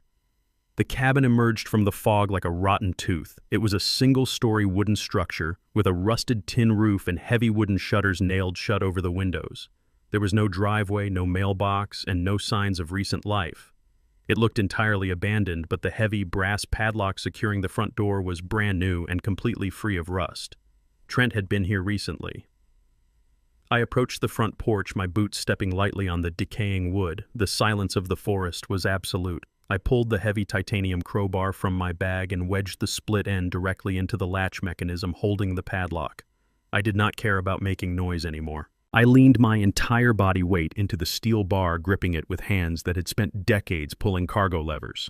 The metal latch groaned in protest before snapping with a loud, sharp crack that echoed through the quiet trees. The padlock hit the wooden floorboards. I dropped the crowbar, taking a deep breath of the cold mountain air. I pulled the tactical flashlight from my bag and clicked it on, casting a bright white beam of light against the weathered wood. I reached out and pushed the heavy cabin door open, stepping into the absolute darkness inside. The smell of stale air and dry dust washed over me, but beneath that I smelled something else, the faint, lingering scent of something deeply familiar. I raised my flashlight, pointing the beam into the center of the dark room, preparing to uncover the secret my son-in-law had kept buried for 3 long years. I stepped through the heavy wooden door and swept the beam of my tactical flashlight across the room. The air was thick with the smell of damp pine and undisturbed dust. The cabin was a single square room. There was a rusted cast-iron stove in the corner, a bare mattress on a wooden frame, and a small table covered in a layer of grime. I braced myself for the absolute worst. I expected to find the signs of a violent struggle. I expected to find blood stained into the wood. I expected to find a shallow grave dug into the dirt floor beneath the cabin. But as I moved the beam of light inch by inch across the structure, I found nothing. The room was completely empty. There was no body. There was no crime scene. I stood in the center of the room and let out a long, slow breath. The immediate crushing dread that had gripped my chest for the last 4 hours began to recede, but it was quickly replaced by a cold, tactical confusion. If Trent did not bring Maya here to bury her, then why did his phone ping at this exact location for 3 hours on the night she vanished? A man like Trent Caldwell does not drive 4 hours into the deep Appalachian wilderness in the middle of the night just to sit in an empty cabin. He came here for a specific reason. He came here to hide something. I put my flashlight on the table and went to work. When you audit a massive shipping warehouse, you do not just look at the boxes stacked in the center of the room. You look at the dark corners. You look at the concrete foundation. You look for the places where the dust has been artificially disturbed. I started at the north wall and worked my way around the perimeter. I checked the flue of the iron stove. I flipped over the rotting mattress. I ran my hands along the rough wooden beams supporting the tin roof. I found nothing but cobwebs and dead insects. I grabbed my titanium crowbar and began tapping the heavy metal handle against the wooden floorboards, listening closely to the acoustic resonance. Thud, thud, thud. I moved across the room, tapping methodically. Solid wood backed by earth sounds dead and flat. Hollow spaces echo with a distinct vibration. I reached the area right beneath the small window on the south wall and tapped the floor. The sound was entirely different. It was a sharp, hollow clack. I dropped to my knees and brushed the thick layer of dirt away from the floorboards. One of the wooden planks had been pried up and nailed back down, but the nail heads were shiny and new, unlike the rusted, oxidized iron holding the rest of the floor together. I jammed the split end of my crowbar under the edge of the plank and applied my full body weight. The wood groaned loudly and the new nails popped free. I lifted the board and shined my flashlight into the dark cavity beneath the floor. My heart stopped beating for a full second. Sitting in the dry dirt between the floor joists was a heavy-duty plastic waterproof bag. I reached down and pulled it out. My hands were shaking uncontrollably as I unsealed the locking mechanism. Inside the bag were two items, an old prepaid cellular burner phone and a thick leather-bound journal. I recognized the journal immediately. It was the custom leather notebook I had bought for Maya when she graduated from the university. She used to carry it everywhere she went. I took the journal and the phone, walked over to the small wooden table and sat down in the dark. I opened the leather cover. The first few pages were filled with her elegant flowing handwriting documenting her early days of marriage with Trent. She wrote about the luxury condo, about the fancy corporate dinners, and about how happy she thought she was. But as I turned the pages, the handwriting began to change drastically. The neat cursive degraded into jagged, frantic scribbles. The dates advanced to the months right before she vanished. I started reading the entries and the blood in my veins turned to absolute ice. Maya had not been kidnapped. She had not been snatched off the street by a random violent predator. She had run away. I read a terrifying entry dated 4 months before her disappearance. It documented a sudden onset of strange, devastating physical symptoms. She wrote about chronic, unexplainable fatigue, severe abdominal pain, and a constant metallic taste in her mouth. She wrote that her hair had started thinning, falling out in clumps in the shower, and her fingertips were constantly numb. She thought she was developing a severe autoimmune disease. But the next entry changed the entire narrative from a medical tragedy into a calculated homicide. She wrote that she went to her primary care physician for comprehensive blood tests, but Trent intercepted the medical results. Trent told her the doctor found nothing wrong and suggested it was all in her head, driven by stress. Trent fired that doctor the very next day and brought in a private concierge physician who put her on a daily regimen of specialized vitamin drips. But Maya was my daughter. She was brilliant and she was observant. She noticed that she only felt violently ill after drinking the morning tea Trent prepared for her or after receiving the intravenous drips from his highly paid private doctor. I turned the page and read an entry that made my hands clench into fists so tight my fingernails dug deep into my palms. Maya had taken a liquid sample of her morning tea and secretly sent it to an independent commercial toxicology lab using a fake name. The results came back positive for highly concentrated lethal levels of arsenic and thallium, heavy metals. Trent Caldwell was slowly, methodically poisoning my daughter to death. Heavy metal poisoning is a classic weapon of choice for white-collar cowards. It slowly mimics the symptoms of natural organic diseases and eventually causes a massive fatal heart attack that looks entirely normal on a standard autopsy report. If he killed her slowly, the medical examiner would sign it off as a tragic medical failure. There would be no police homicide investigation. There would be no murder charge, and Trent would immediately inherit the $2 million trust fund I had locked away for her. I read the next entry, my eyes burning with unshed tears of pure rage. Maya realized her husband was trying to murder her. She tried to call me. She tried to call Valerie, but she realized her mobile phone was compromised. She wrote that she found tracking spyware installed on her laptop and tiny listening devices hidden in the air vents of their luxury penthouse. Trent had completely isolated her. He monitored her daily communications, her physical movements, and her personal bank accounts. If she went to the police without definitive, irrefutable proof, Trent would use his massive wealth and his team of ruthless lawyers to paint her as a hysterical, paranoid woman suffering from a severe mental breakdown. He would legally lock her in a psychiatric facility and finish the murder behind closed doors. The final entry in the journal was dated the exact day she vanished. It was not a diary entry. It was a survival manifesto. Maya wrote that she had secretly bought a burner phone with cash and mapped out a total escape plan. She knew Trent would eventually realize she had stopped drinking the poisoned tea. She knew her time was running out rapidly. She wrote that she was going to stage her own disappearance. She was going to make it look like a random violent kidnapping so Trent would be tied up in a massive, highly publicized police investigation, unable to quietly track her down. She wrote that she broke into his private office safe and stole the keys to this hidden hunting cabin. She came here to hide her journal as an ultimate insurance policy. If Trent ever found her and killed her, this journal would be the physical, irrefutable proof of his crimes. The entry ended with a message directly to me. It read, "Pops, if you are reading this, I am alive. I had to run. I had to disappear so he would stop poisoning me. I am so sorry for the terrible pain this will cause you and Mom, but I had to survive. Please do not trust him. Please do not let him win." I closed the heavy leather cover of the journal and stared at the dark wooden wall of the cabin. A profound, massive shift occurred in my mind. For 3 long, agonizing years, Valerie and I had mourned a dead daughter. We had lived in the crushing, agonizing shadow of a tragic, unsolved kidnapping. But Maya was not a victim in a shallow grave. Maya was a brilliant survivor. She had outsmarted a wealthy predator who thought he controlled her entire world. She had walked away from a multi-million-dollar lifestyle and vanished into the wind to save her own life. And Trent knew it. That was exactly why he drove up to this cabin on the night she vanished. He discovered the keys were missing from his safe, and he panicked. He drove 4 hours into the wilderness to see if she was hiding here. When he found the cabin empty, he drove back to the city and called the police, playing the weeping, devastated husband. He knew she had run away, but he could not tell the police that without exposing his own poisoning plot, so he played along with the kidnapping theory. He spent 3 years playing the victim while secretly hunting for the wife who had escaped his slow murder. But now Trent was completely out of time.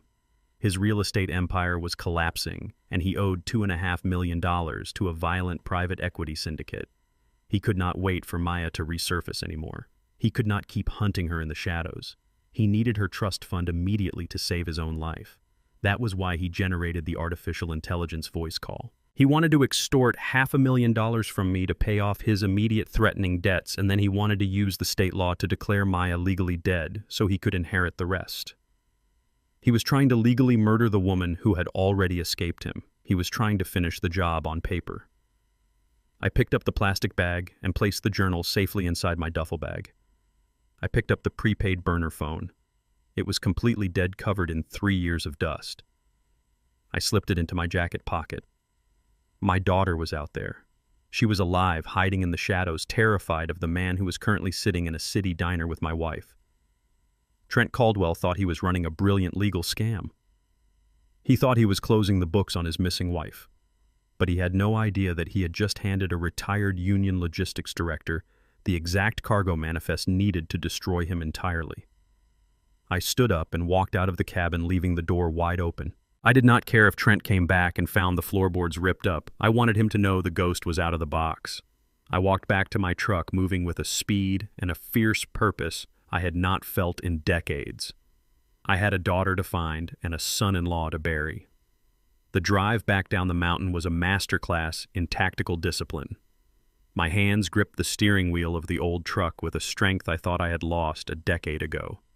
The heavy leather journal sitting on the passenger seat was the most valuable cargo I had ever transported in my entire life. My daughter was alive. She was out there breathing and fighting and surviving in the shadows. But the danger was not over. In fact, it had just amplified to a lethal degree. If Trent found out she was still alive, his entire financial rescue plan would collapse instantly. He would not just lose the $2 million trust fund. He would be exposed as an attempted murderer facing federal prison. He would hunt her down and finish the job out of pure, desperate self-preservation. I had to reach her first, but I had to do it completely undetected. I arrived back in the city just as the evening commute was clogging the interstate highways. I pulled the truck into my garage and walked into the house through the side door. Valerie was sitting at the kitchen table nursing a cold cup of tea. She looked up and the question burned in her eyes. I did not speak right away. I walked over to the table, unzipped the black duffel bag, and placed Maya's leather-bound journal gently in front of her. Valerie reached out and touched the cover. Her fingers traced the worn edges. "Read the last page," I said, my voice thick with an emotion I refused to let break me. I stood by the kitchen window watching the street while Valerie read the final entry. The silence in the house was absolute. Then I heard a sharp intake of breath. I heard the paper rustle. I heard my wife let out a sob that carried 3 years of crushed hopes and sudden violent resurrection. "She is alive," Valerie whispered, staring at the ink on the page. "Our baby girl is alive. She ran away from him." I turned around and nodded. She ran because he was poisoning her, Valerie. Trent was slowly killing her with heavy metals to take her money. She figured it out, and she staged her own disappearance to survive. Valerie stood up, pushing the chair back so hard it scraped against the floorboards. The tears on her face dried almost instantly, replaced by a fierce burning rage that matched my own. "He came into our house yesterday and cried on our sofa," she said, her voice dropping an octave. "He asked us to sign her death warrant while he knew he was the reason she ran. We need to call the police, Warren. We need to show them this journal. We need to have him arrested tonight." I walked over and placed my hands on her shoulders. "We cannot go to the police yet," I explained carefully. "Trent has expensive lawyers and deep political connections in this city. If we hand over a journal, the defense attorneys will claim it is a forgery. They will say Maya suffered a mental break and wrote crazy conspiracies before she ran off and died in the woods. Trent will post bail in an hour, and the moment he knows she is alive, he will use all his remaining resources to find her. The police are too slow, Valerie. We cannot risk her life on a bureaucratic justice system. We have to find her ourselves. We have to bring her in from the cold." Valerie looked at me, her jaw set tight. "How do we find a girl who spent 3 years making sure she could not be found? Trent has digital surveillance on everything. He cloned her phone. He hacked her laptop. He probably still has private investigators monitoring our digital footprints. If you send an email or make a phone call, his people might intercept it." She was absolutely right. Trent was a modern white-collar predator. He lived in the digital world. He used artificial intelligence to fake her voice. He used offshore accounts and encrypted networks. If I tried to use the internet or a cellular network to broadcast a signal to Maya, Trent's surveillance net would catch it before she ever saw it. I had to think like a logistics director moving illicit cargo. You do not beat a digital surveillance system with better digital technology. You beat it by going completely analog. You go backward in time. You use communication methods that digital algorithms do not know how to scrape. When Maya was a little girl, I used to take her to the massive industrial hardware store on Saturday mornings.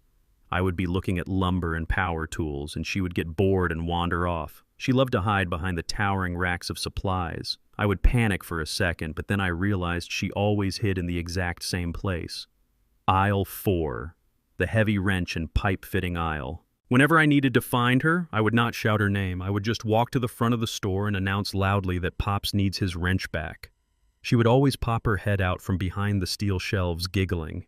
It was our inside joke, our secret code. Maya was smart. If she staged her disappearance and hid in the Appalachian Mountains, she would be monitoring the local environments. She would not be looking at national news because national news is tracked. She would be reading local print media to see if anyone was asking questions about a missing woman in the area. She would be checking the small-town newspapers that only circulate in print and never make it onto the internet. I left the house early the next morning. I drove 2 hours away from the city, heading toward the rural counties that bordered the mountain range where the hunting cabin was located. I stopped at a small independent newspaper office in a town that had one traffic light and a diner. I paid for a classified advertisement using cash. I did not use my real name. I did not leave a phone number. I rented a secure anonymous voicemail box from a private service that required a physical access code to retrieve messages. The clerk at the newspaper office looked at the text I wrote on the paper slip and raised an eyebrow. "Are you sure this is what you want to print, mister?" he asked. "It does not make a lot of sense." "I am sure," I replied, sliding 2 crisp $50 bills across the counter. "Run it in the Sunday edition, front page of the classified section." The advertisement was simple. It read exactly like this: "Pops needs his wrench back. Aisle 4. Please call the secure line." I included the anonymous phone number. To anyone else in the world, it looked like nonsense, a misprinted joke or a coded message for a local contractor. But to Maya, it would be a blaring siren. It used her specific childhood nickname for me. It referenced our specific hiding spot. It proved that the person placing the ad was not Trent. Trent never knew about aisle 4. Trent did not know I was Pops. He only knew me as Warren. The hardest part of any logistics operation is the waiting. You send the cargo out into the world and you have to sit in the dark and wait for the delivery confirmation. For 3 days, Valerie and I sat in our house playing our parts. Trent called twice complaining that his domestic bank transfer was stuck in an escrow compliance hold. I played the confused, terrified old man perfectly. I told him I did not understand banking regulations and begged him to fix it so the fake kidnappers would not hurt my daughter. He promised he was dealing with the bank executives. I could hear the genuine rising panic in his voice. His 14-day deadline with the violent private equity syndicate was approaching fast. He needed that $500,000 and it was dangling just out of his reach. On the 4th day, the waiting broke. I was sitting in the study staring at the wall when my prepaid burner phone vibrated. This was the device linked exclusively to the anonymous voicemail box I had set up for the classified ad. I grabbed the phone and answered, pressing the speaker tightly against my ear. For a long moment, there was nothing but the sound of static and the faint hum of highway traffic in the background. Someone was calling from a public payphone near a busy road. "Hello?" I said, my voice low and steady. The static crackled. Then a voice spoke. It was soft, hesitant, and completely stripped of the artificial perfection I had heard on the deepfake recording days ago. This voice was real. It carried the weight of 3 years of terror. "Pops," the voice whispered. My chest caved in. I closed my eyes and gripped the edge of the mahogany desk so hard my knuckles turned white. Valerie rushed into the room, seeing my face, and immediately pressed her ear close to the phone. "Baby girl," I said, fighting the massive lump forming in my throat. "I am here. Mom is here. We are both here." I heard a ragged sob on the other end of the line. The sound of my daughter crying in a lonely phone booth miles away from home tore my heart into pieces. I wanted to tell her to come home. I wanted to drive up there and wrap my arms around her and never let her go. But I was a tactician, and I knew the danger was higher now than ever before. I read the journal Maya. I said, my tone shifting from a grieving father to a battlefield commander. I found the floorboard in the cabin. "I know what he did to you. I know about the poison. I know about the tracking. Pops, you cannot let him find me," she cried, her voice frantic. "He has people everywhere. He has money. If he knows I am alive, he will kill me for real this time. You have to be careful. He is dangerous." I listened to the fear in her voice, and the cold, calculated anger inside me solidified into pure diamond. He thought he was dangerous because he wore custom suits and slipped heavy metals into her tea. He thought he was dangerous because he hired lawyers and manipulated computer software. He did not know what real danger looked like. He did not know what a father is capable of when someone tries to bury his child. "Listen to me very carefully, Maya," I said, my voice projecting absolute, unyielding authority. "You are going to stay exactly where you are. You do not come back to the city. You do not log into any bank accounts. You do not look at any social media. You stay invisible." "But Pops, what are you going to do?" she asked. I looked at Valerie, who was staring at me with a fierce, proud agreement. "We are not running from him, baby girl," I told my daughter. "We are going to destroy him. He thinks he is a few days away from declaring you legally dead and taking your trust fund. He thinks he has outsmarted everyone." I paused, letting the silence stretch over the secure line so she could understand the absolute certainty in my words. "Do not come out of hiding yet, Maya," I promised her. "I am building a coffin for your husband, and when I am finished, I will call you to come watch him get buried." I hung up the phone. The signal had been received, the cargo was safe. Now it was time to execute the final phase of the operation. It was time to buy Trent's debt and take away his world. It was day 14 of the countdown. I sat in the dim light of my study with the cloned phone data streaming across my secondary monitor. Trent was officially out of time. His 14-day deadline with the private equity syndicate had arrived. The artificial intelligence ransom scam had failed to produce immediate liquid cash because I had successfully locked his money behind an unyielding banking compliance hold. The probate court process for the presumption of death was moving forward, but the legal machinery was not moving fast enough to satisfy the dangerous people he owed. I listened to the intercepted audio files from his phone. Trent was making desperate calls to a firm called Blackwood Capital. Blackwood is not a traditional bank. Blackwood is a shadow syndicate. They operate in the gray areas of high finance, lending massive amounts of money to desperate real estate developers at ruinous interest rates. They secure their loans not just with property deeds, but with implicit physical threats.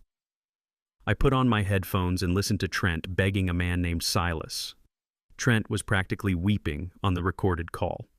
The arrogant, confident persona he wore in front of high society was completely gone.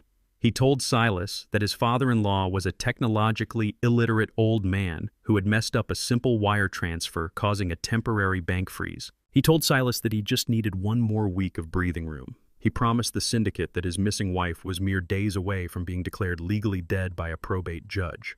He swore to Silas that he would have a $2 million trust fund completely liquidated and in his hands by next Friday.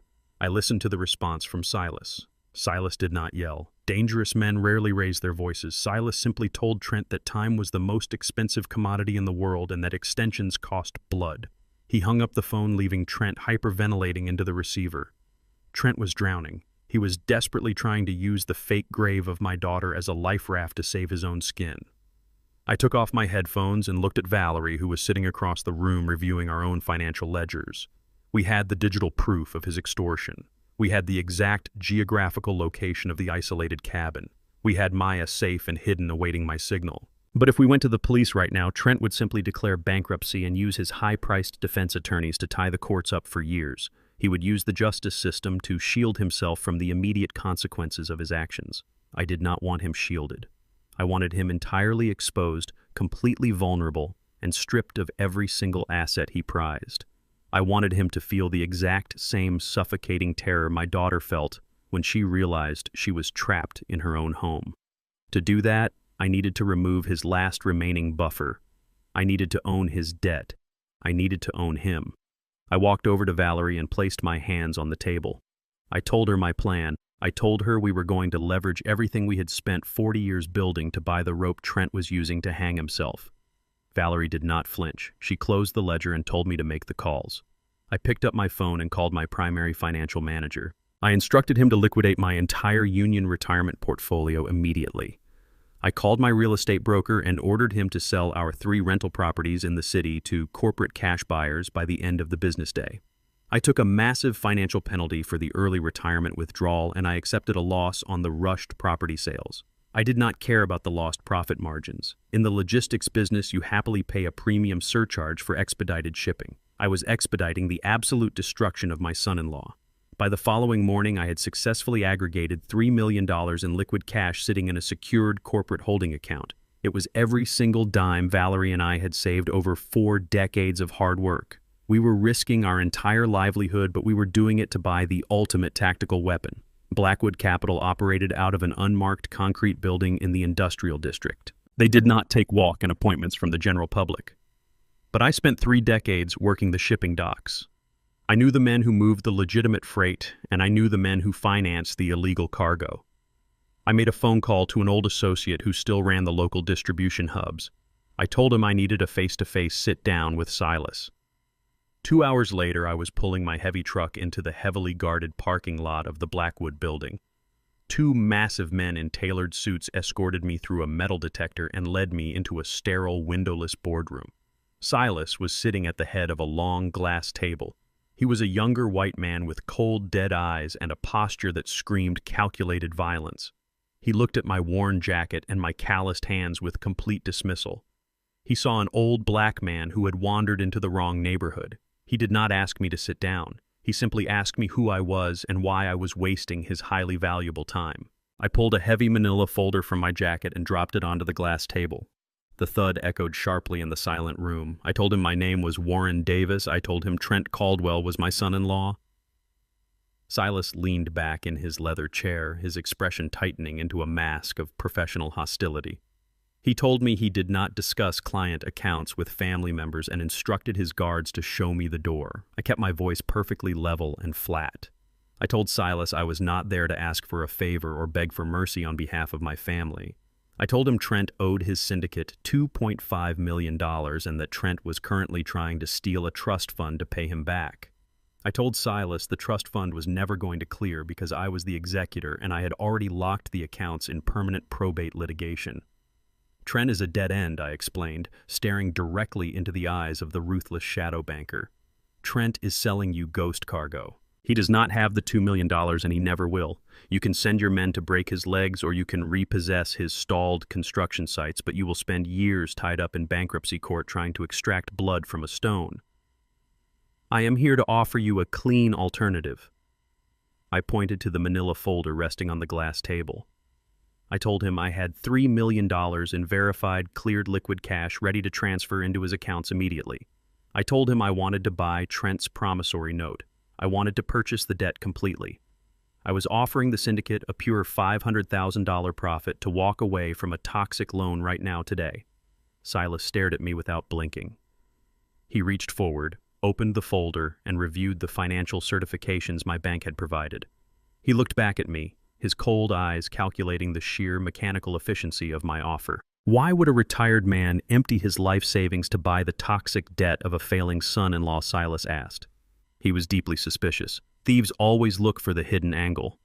I leaned forward, resting my knuckles on the cold glass table. I told Silas that Trent had deeply disrespected my family. I told him that where I come from, you do not let strangers punish a man who ate at your dinner table. You handle the discipline yourself. I want his paper. I said, my voice dropping to a dangerous whisper. I want to be the one holding his leash. Silas studied my face for a long, tense minute. He saw the absolute lack of hesitation in my eyes. He saw the cold fury of a father preparing for war. He nodded slowly. A highly profitable exit on a bad investment was the only language men like Silas truly understood. He pressed a button on his desk phone and summoned his legal team into the boardroom. Within an hour, the lawyers drafted a formal assignment of debt. The syndicate legally transferred the $2.5 million promissory note entirely to my name. They signed over the collateral clauses, the default triggers, and the total ownership of Trent's corporate entities. I executed the wire transfer, paying them exactly $3 million. The money vanished from my accounts, leaving Valerie and me with almost nothing to our names.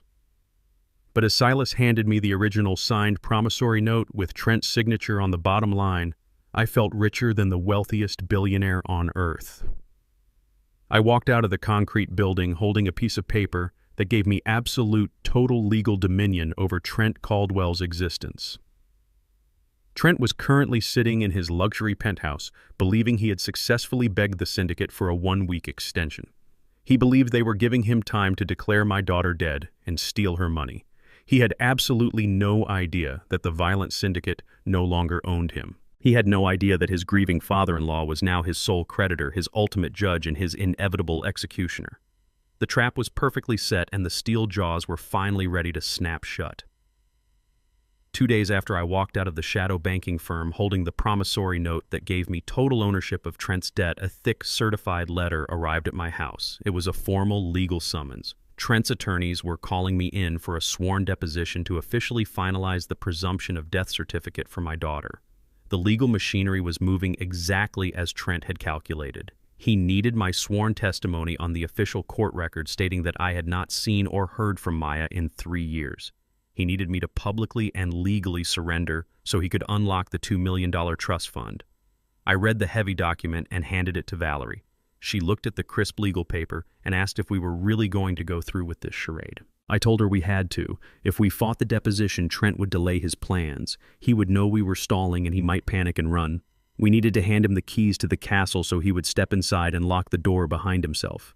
The deposition was held at a massive corporate law firm downtown. The building was a towering monument to glass and steel. It was the kind of place that charges wealthy clients $1,000 just to sit in the waiting room.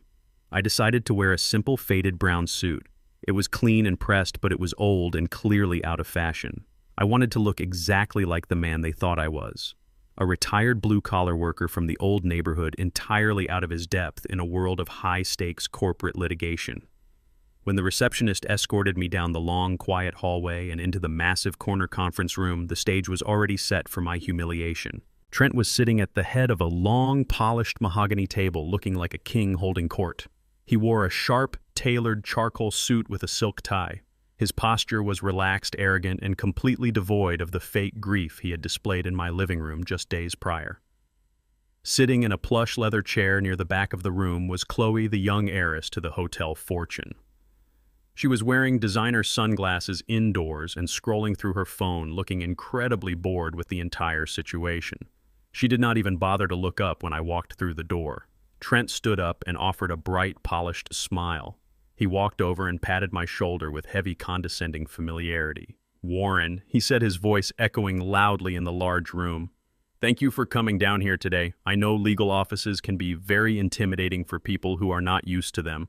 We are going to make this as quick and painless as possible for you." I nodded slowly, keeping my eyes cast downward towards the expensive carpet.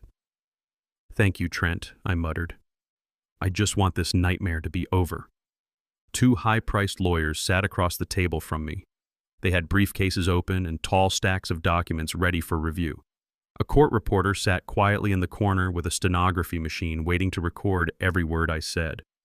The lead attorney introduced himself as Arthur Sterling, the same slick man who had visited my home. He explained the procedure using dense, complicated legal terminology. He spoke rapidly, deliberately, trying to overwhelm me with jargon. He wanted to make sure I felt small and insignificant. He wanted to ensure I would just nod my head and sign whatever paper they put in front of me without asking any difficult questions. Mr. Davis, the lawyer, began looking at me over his silver-rimmed glasses. "We are here to establish the factual legal basis for a presumption of death regarding your daughter, Maya Caldwell. I need to ask you a series of specific questions for the official court record. You must answer under oath. Do you understand the gravity of this proceeding?" I nodded slowly and softly said, "Yes, sir. I understand perfectly." The lawyer started the sequence of questions. He asked when I had last physically seen Maya. He asked if I had received any verifiable communication from her in the past 36 months. He asked if I was aware of any reason she would intentionally vanish and abandon her life. He asked if I had any reason to believe she might still be alive. I answered every single question with a shaky, meek voice. I told him I had not seen her. I told him I had absolutely no idea why she would leave her wonderful husband. I played the part of a broken father clutching a tissue in my rough hands. I kept my head bowed, letting them see a man who had been completely defeated by tragedy. From the back of the conference room, Chloe let out a loud, exasperated sigh. She crossed her legs and started picking at her expensive manicured nails. "How much longer is this going to take, Trent?" she whined, her voice carrying across the quiet room. "We have a tasting menu scheduled for the engagement party at 1 o'clock. I cannot sit here all day listening to this depressing stuff. I am starving." Trent looked back at her and offered a soft, indulgent smile. "Just a few more minutes, babe," he promised. "Then we can go celebrate our future." He turned back to me and his eyes were completely devoid of any human empathy. He leaned across the wide mahogany table and spoke to me as if I were a slow child who needed simple instructions. "Warren," he said, pointing to the documents, "listen carefully. We are almost done here. The lawyers just need you to acknowledge that you have exhausted all avenues of search and that you support my petition to assume full legal control of her estate. It is just a formality, Warren. It is just basic paperwork so we can all finally move on and heal from this tragedy." I looked at the man who had poisoned my daughter. I looked at the man who had hired a criminal to forge my medical records, to lock me in a psychiatric ward. I looked at him sitting there planning his luxury engagement tasting menu while formally executing my child on paper. The rage inside me was a towering inferno, but my face remained an absolute mask of sorrow. I let a single tear spill over my eyelid and run down my wrinkled cheek. "I know, Trent," I whispered, my voice cracking with perfect timing. "I know it is time. She is gone." The lawyer slid a heavy stack of papers across the polished table. He pointed to 3 different signature lines marked with small yellow sticky notes. "This is the sworn affidavit, Mr. Davis," the lawyer said briskly. "By signing this document, you are formally waiving your right to contest the presumption of death petition. You are legally acknowledging that Trent Caldwell, as the surviving spouse, is the sole rightful executor and beneficiary of Maya Caldwell's assets. This includes the $2 million irrevocable trust fund currently held in her name." I picked up the heavy black pen they provided. My hand shook violently. I let the pen hover over the crisp white paper for a long, agonizing moment. Trent leaned forward in his chair, his eyes fixed on the pen like a starving dog watching a piece of meat. "Sign it, Warren," he urged softly. "Let her go. Let us find peace." I brought the pen down and signed my name on all 3 lines. The signature was jagged and weak. I pushed the papers back across the table. The lawyer immediately snatched them up, reviewing the signatures with a highly satisfied nod. "We have what we need," the lawyer announced, closing his leather briefcase with a loud final snap. "The petition will be submitted to the probate judge this afternoon." Given the sworn affidavits from both the husband and the father, the court will issue the death certificate and release the trust fund by Monday morning. Trent stood up, his entire body radiating pure, victorious energy. He had done it.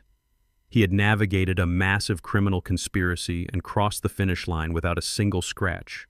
He had legally killed his wife and secured $2 million to save his collapsing real estate empire. He walked over to my side of the table and placed both hands on my shoulders, squeezing tightly. "You did the right thing, Warren," he said, his voice loud and booming again. "I know it hurts right now, but you have to trust me. This is the only way forward for our family. I will make sure her legacy is honored. I will use the estate to build a future she would be proud of."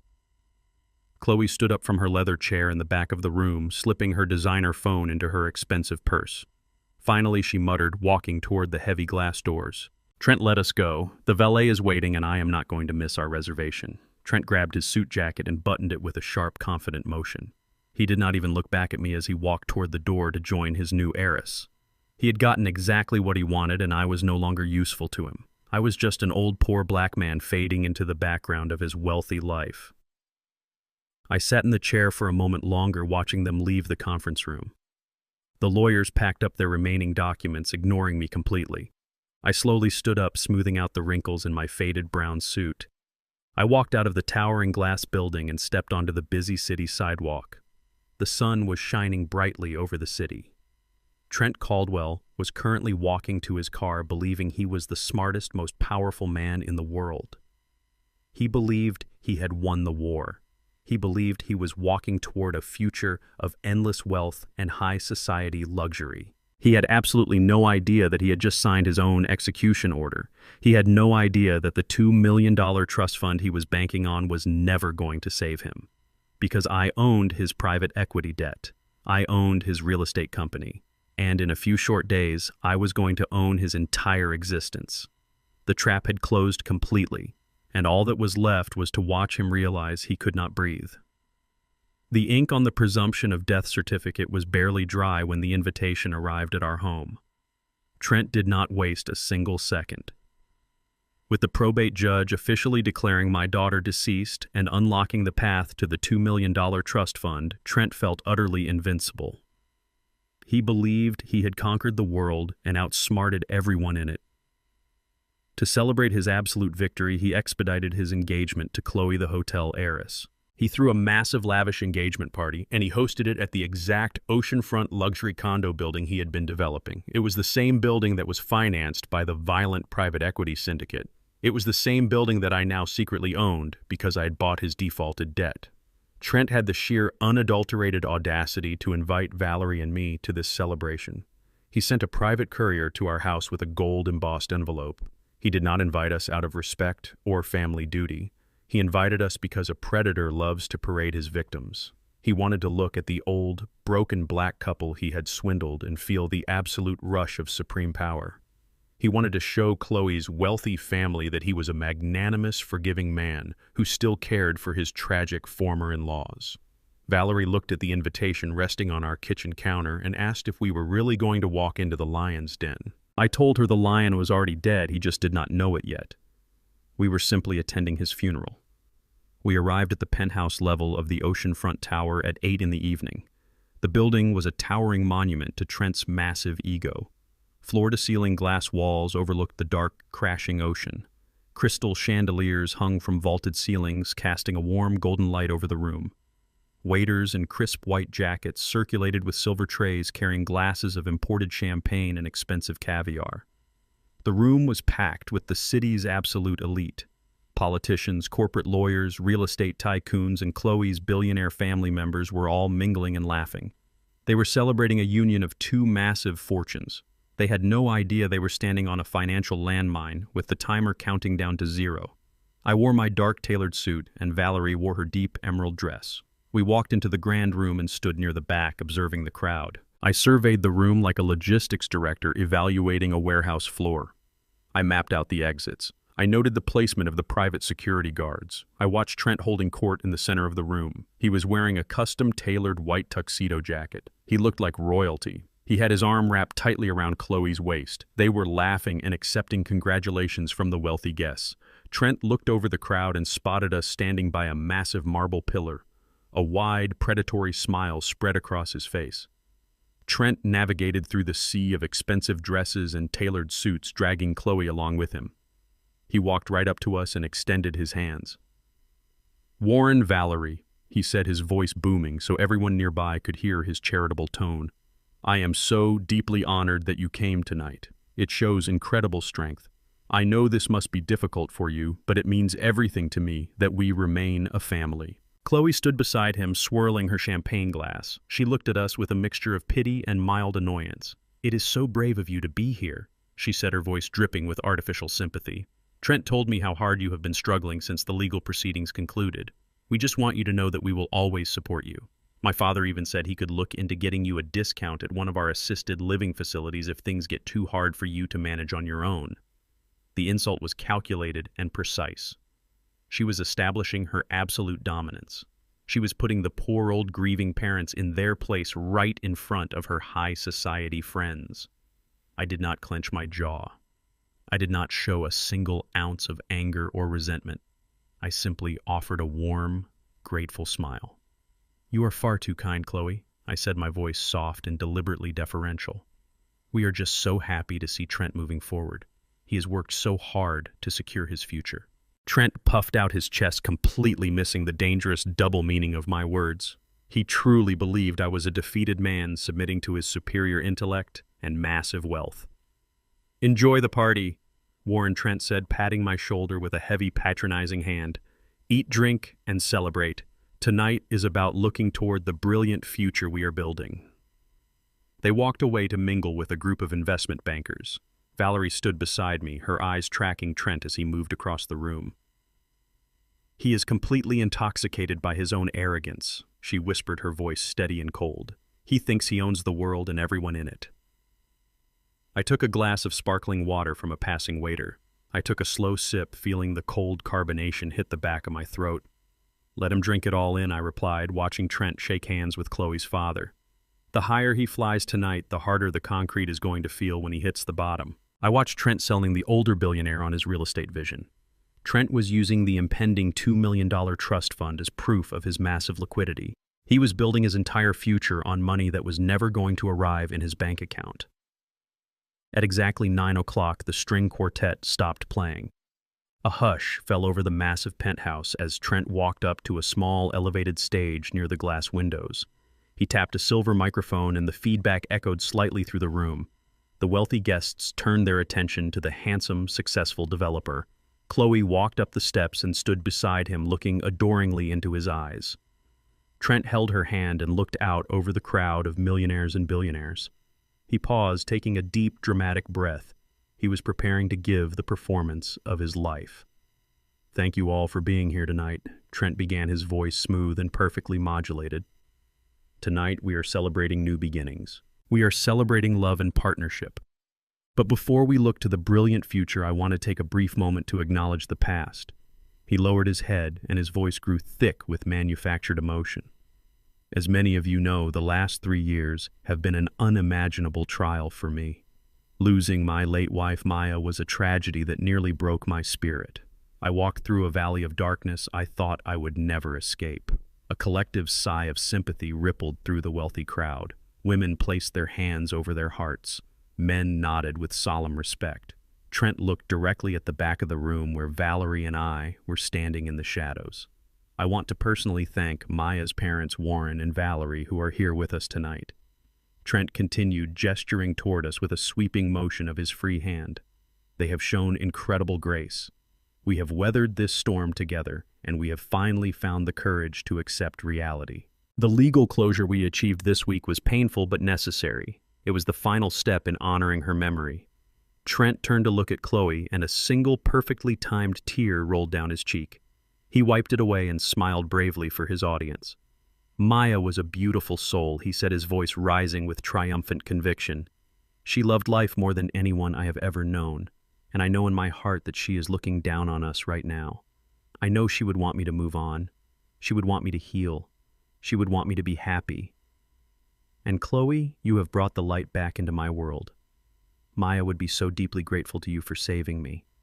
The crowd erupted into thunderous applause. It was a sickening display of absolute hypocrisy.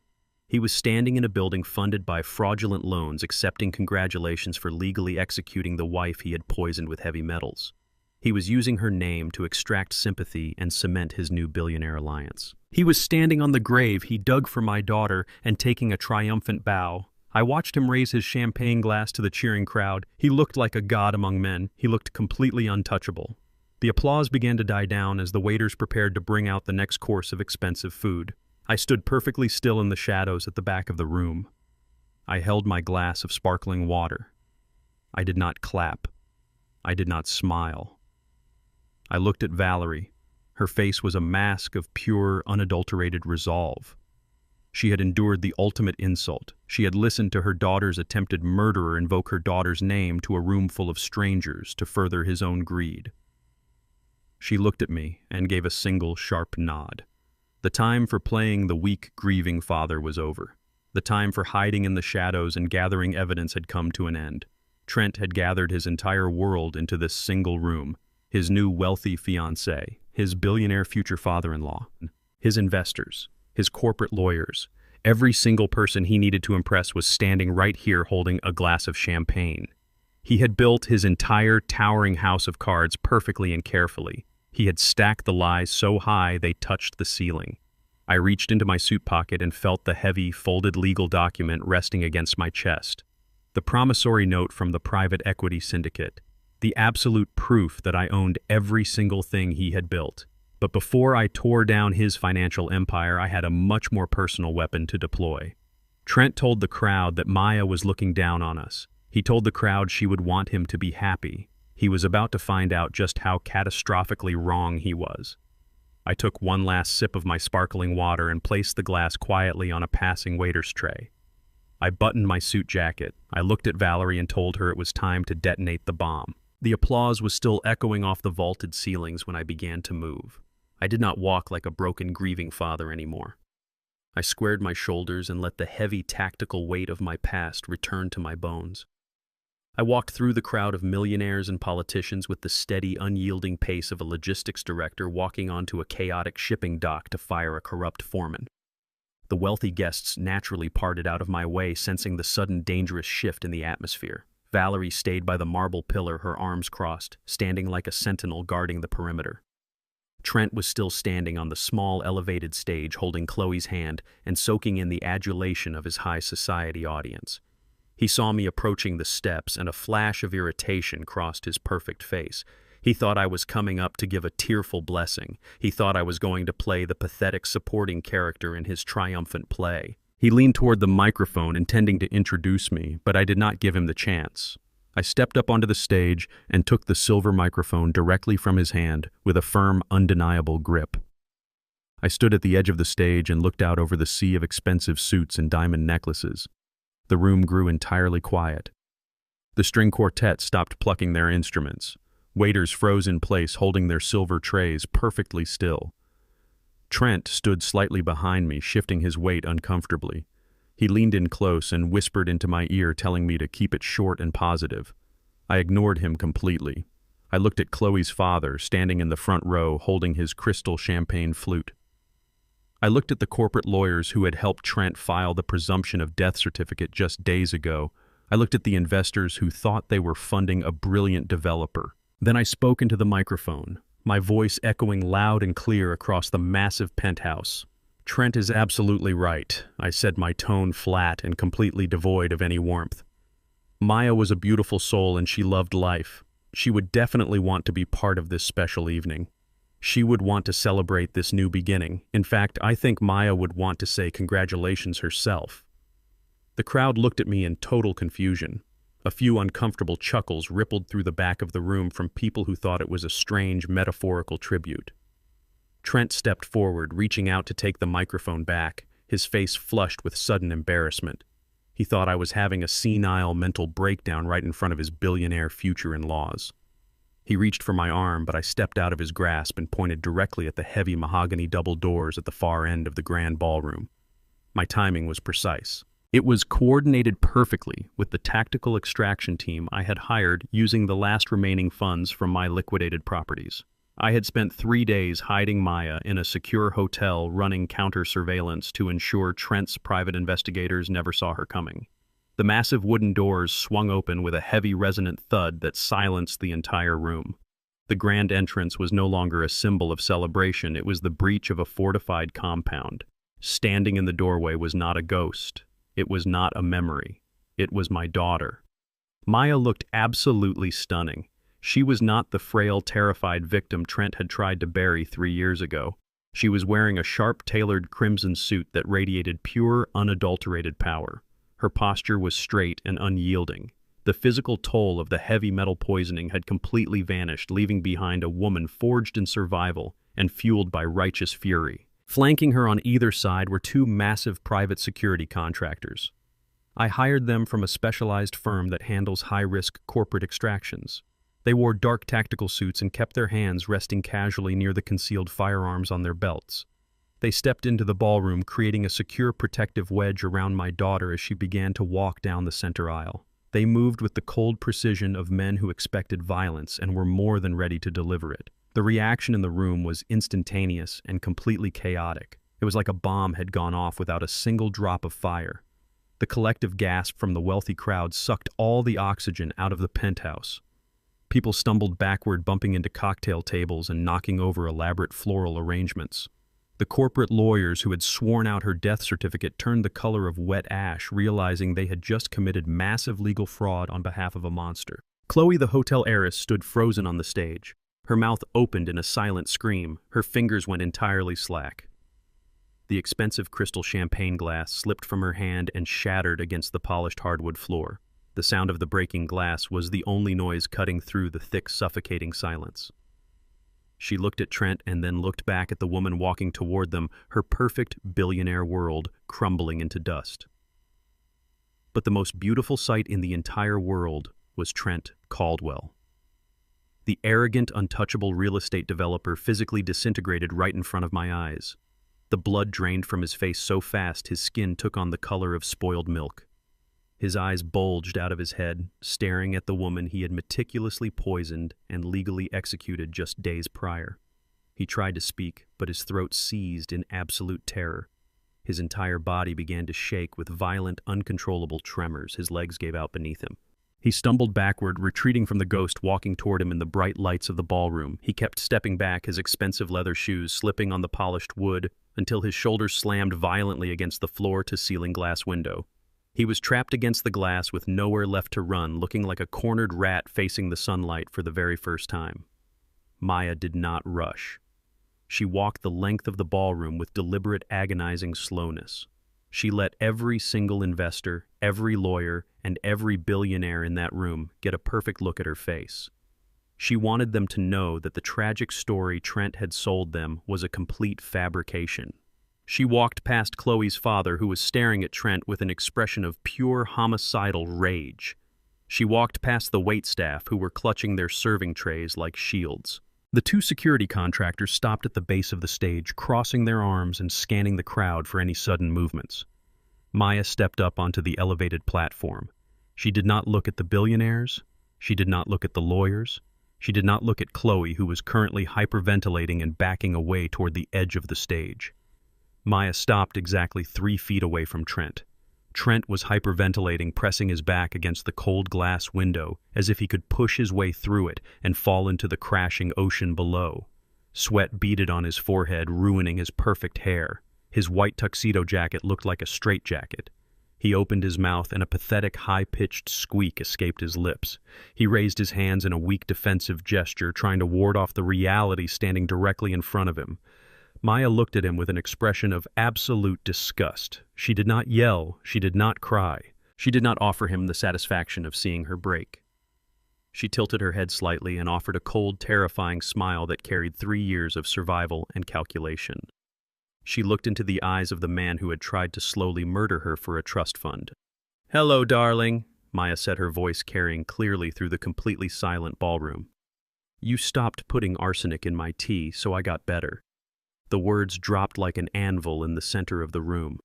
The explicit mention of arsenic shattered the last remaining illusion of a tragic reunion. This was not a miracle. This was an unmasking. The crowd erupted in a wave of shocked whispers and horrified gasps. Chloe's father lunged forward, grabbing his daughter by the arm and pulling her aggressively away from Trent, treating my son-in-law like a highly infectious disease. The lawyers began dialing their cell phones, frantically trying to distance themselves from the radioactive fallout of a botched murder plot and a fraudulent death certificate. Trent slid down the glass window, sinking to his knees on the stage floor. He covered his face with his hands, shaking uncontrollably as the entire high society world he had meticulously constructed collapsed around him in spectacular fashion. I stood on the stage next to my daughter, watching the absolute destruction of Trent Caldwell. I looked at Valerie standing by the marble pillar. She nodded her head. The bomb had detonated perfectly. The absolute silence in the penthouse was thick enough to choke on. Trent Caldwell was kneeling on the polished hardwood floor with his back pressed against the floor-to-ceiling glass window. He looked like a man who had just seen a demon rise from the grave. For 10 agonizing seconds, nobody in the grand ballroom moved a single muscle. The billionaires, the politicians, the corporate lawyers, they all stood frozen like statues holding their expensive champagne glasses. They were waiting for the punchline to a terrible joke. But there was no punchline. There was only my daughter Maya standing on the elevated stage, radiating absolute power and looking down at the man who had tried to murder her. Then the survival instinct of a cornered sociopath finally kicked in.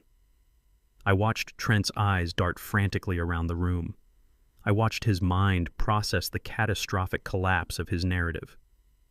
He realized that if he accepted the accusation of poisoning, he was going to spend the rest of his life in federal prison.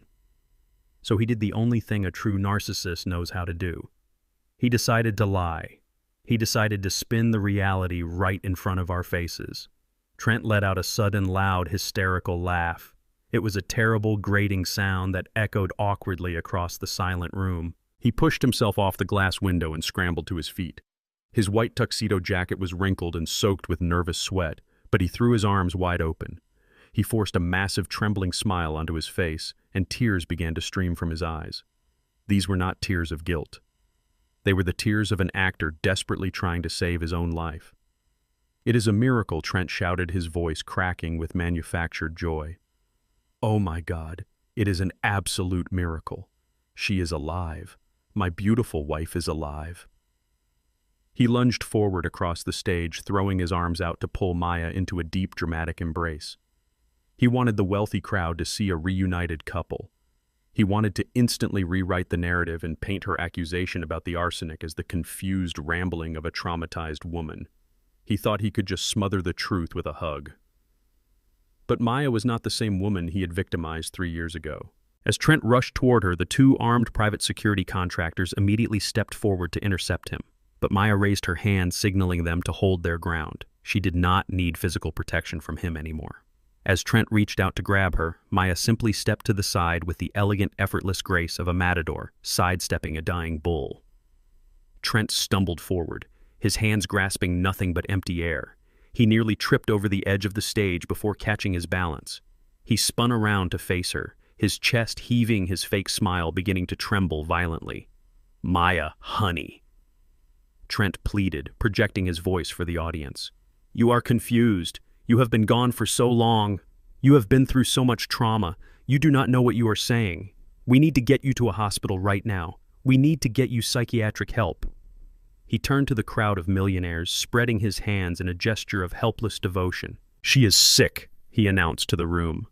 "She has been missing for 3 years. She is clearly suffering from severe delusions. She needs medical attention. Please, someone call an ambulance for my wife." He was trying to gaslight her in front of 200 people. He was trying to lay the groundwork for an insanity defense. I felt a cold surge of absolute disgust wash over me. I walked forward, stepping right past Trent as if he did not even exist. I did not look at him. I walked directly to the front row of the audience where Chloe's father was standing. He was a billionaire hotel magnate, a man who understood leverage, risk, and concrete evidence better than anyone else in the room. I stopped exactly 2 feet away from him. I reached inside the breast pocket of my tailored suit and pulled out a thick, heavy manila envelope. The envelope was sealed with a red string. It contained the absolute destruction of Trent Caldwell's reputation. I held it out, and Chloe's father cautiously took it from my hands. "You are a man of business," I said, speaking clearly and loudly, so the surrounding guests could hear every single word. "You do not make investments based on emotion. You make them based on verified data. Inside that envelope is the verified data regarding the man who was about to marry your daughter." I turned slightly so I could address the entire room while keeping my eyes fixed on the billionaire. 36 hours ago, Trent Caldwell used highly advanced artificial intelligence software to clone my daughter's voice, I announced. He called my home in the middle of the night, posing as a violent kidnapper. He demanded I wire $500,000 to an offshore account in the Cayman Islands. He tried to extort $500,000 from a grieving father. A loud gasp erupted from the crowd. Trent opened his mouth to shout a denial, but I raised my hand and my voice cut through the room like a steel blade. "I did not send the money to the Cayman Islands," I continued, "because I spent 30 years tracking missing cargo and auditing stolen funds for the union. I traced the digital routing numbers. The offshore account was programmed to sweep the funds into a corporate shell company registered in Delaware. That shell company is called Apex Holdings, and Trent Caldwell is the sole registered agent of Apex Holdings. The digital forensic reports proving that the ransom call originated from an internet protocol address registered to Trent's private office are in that envelope." Chloe's father ripped the red string off the envelope and pulled out the thick stack of documents. He stared at the first page, his face turning dark with absolute fury. "But the extortion is just the beginning," I said, stepping closer to him. "The second half of that file is much more important." I looked over my shoulder at Trent. The fake smile was completely gone from his face. His jaw was hanging open.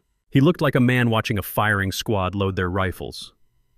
"When my daughter realized she was being slowly murdered 3 years ago, she staged her own disappearance to survive," I explained to the silent, captivated crowd. "But heavy metals do not leave the body quickly. They settle deep into the bone marrow and they grow into the hair follicles. Every inch of hair represents a timeline of biological exposure. Yesterday, I took my daughter to an independent commercial toxicology laboratory. They took hair samples and ran a comprehensive heavy metal screening." I pointed to the documents in the billionaire's hands. "The official laboratory results are on the 4th page," I said. "They prove beyond a shadow of a doubt that Maya Caldwell was actively, continuously, and deliberately poisoned with highly lethal doses of arsenic and thallium during the exact specific time frame she was living with her husband. The poisoning stopped the exact day she ran away." Chloe's father flipped to the 4th page. His eyes scanned the official toxicology report, verifying the laboratory seals and the medical signatures. He slowly lowered the papers. He looked at Trent not with anger, but with the cold, absolute disgust a person reserves for a cockroach crawling across a dining table. Chloe walked over to her father. Her silver dress shimmered under the crystal chandeliers. Her hands were shaking violently. "Let me see it," she whispered, her voice hollow and terrified. Her father handed her the toxicology report. She stared at the medical data. She stared at the undeniable scientific proof that the man she was going to marry was a calculating, cold-blooded predator who poisoned his own wife for money. Chloe looked up from the paper. She turned her head and locked eyes with Trent.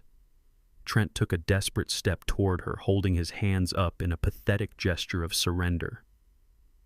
"Chloe, baby," he pleaded, his voice dropping to a whimper. "It is a setup. It is a forgery. They are trying to ruin me. You know me. You know I would never do anything like that." Chloe did not say a word. She closed the distance between them in 3 rapid steps. She raised her right hand and brought it across Trent's face with a violent, explosive force. The slap echoed through the penthouse like a gunshot. Trent stumbled backward, clutching his cheek, his skin instantly turning bright red from the impact. "You are a monster," Chloe screamed, her voice tearing through the elegant room. "You were going to use my family. You were going to use my money. You make me sick." She threw the toxicology report directly into his chest. The papers scattered across the polished floor. Chloe's father stepped forward, placing a protective arm around his daughter. He looked at his private security detail standing near the entrance. "Get the cars ready," he ordered, his voice tight with controlled rage. "We are leaving." The billionaire turned to Trent one last time. "If you ever come within 100 feet of my daughter again," he promised softly, I will not bother calling the police. I will simply erase you from the face of the earth. Do you understand me? Trent did not answer. He was too busy rubbing his stinging cheek and staring at the ruined pieces of his life scattered on the floor. Chloe's father turned and escorted his weeping daughter out of the ballroom. The moment they left, the rest of the high society crowd instantly followed suit. It was a massive sudden exodus. Nobody wanted to be in the same room as a disgraced attempted murderer. The corporate lawyers practically ran to the elevators. The wealthy investors abandoned their drinks and hurried out the doors. Within 3 minutes, the massive, glorious penthouse was entirely empty of guests. The string quartet had fled. The waiters had retreated to the kitchen. The only people left in the grand ballroom were me, Valerie, Maya, the 2 armed security guards, and Trent Caldwell. The silence returned, but this time it was not thick with anticipation. It was heavy with absolute ruin. Trent stood in the center of the room. His white tuxedo jacket was stained with sweat. His hair was a chaotic mess. The charismatic, charming real estate developer was completely gone. He slowly lowered his hand from his red cheek. He looked at Maya, standing tall and victorious on the stage. He looked at Valerie, standing like a queen by the marble pillar. Then he looked at me. The mask of the grieving husband was dead. The mask of the charming billionaire was dead. The man standing in front of me was a pure, unadulterated predator who had just been backed into a corner. His face contorted into an ugly, hateful snarl. His eyes went dark and vicious. "You think you won?" Trent hissed, his voice dripping with pure venom. "You think you can just walk in here with some printed papers and a dramatic speech and take away everything I built? You are nothing but a retired box pusher from the docks." He stepped forward, his hands clenching into tight fists. "You cannot prove any of this in a court of law," he snarled, pointing a shaking finger at my chest.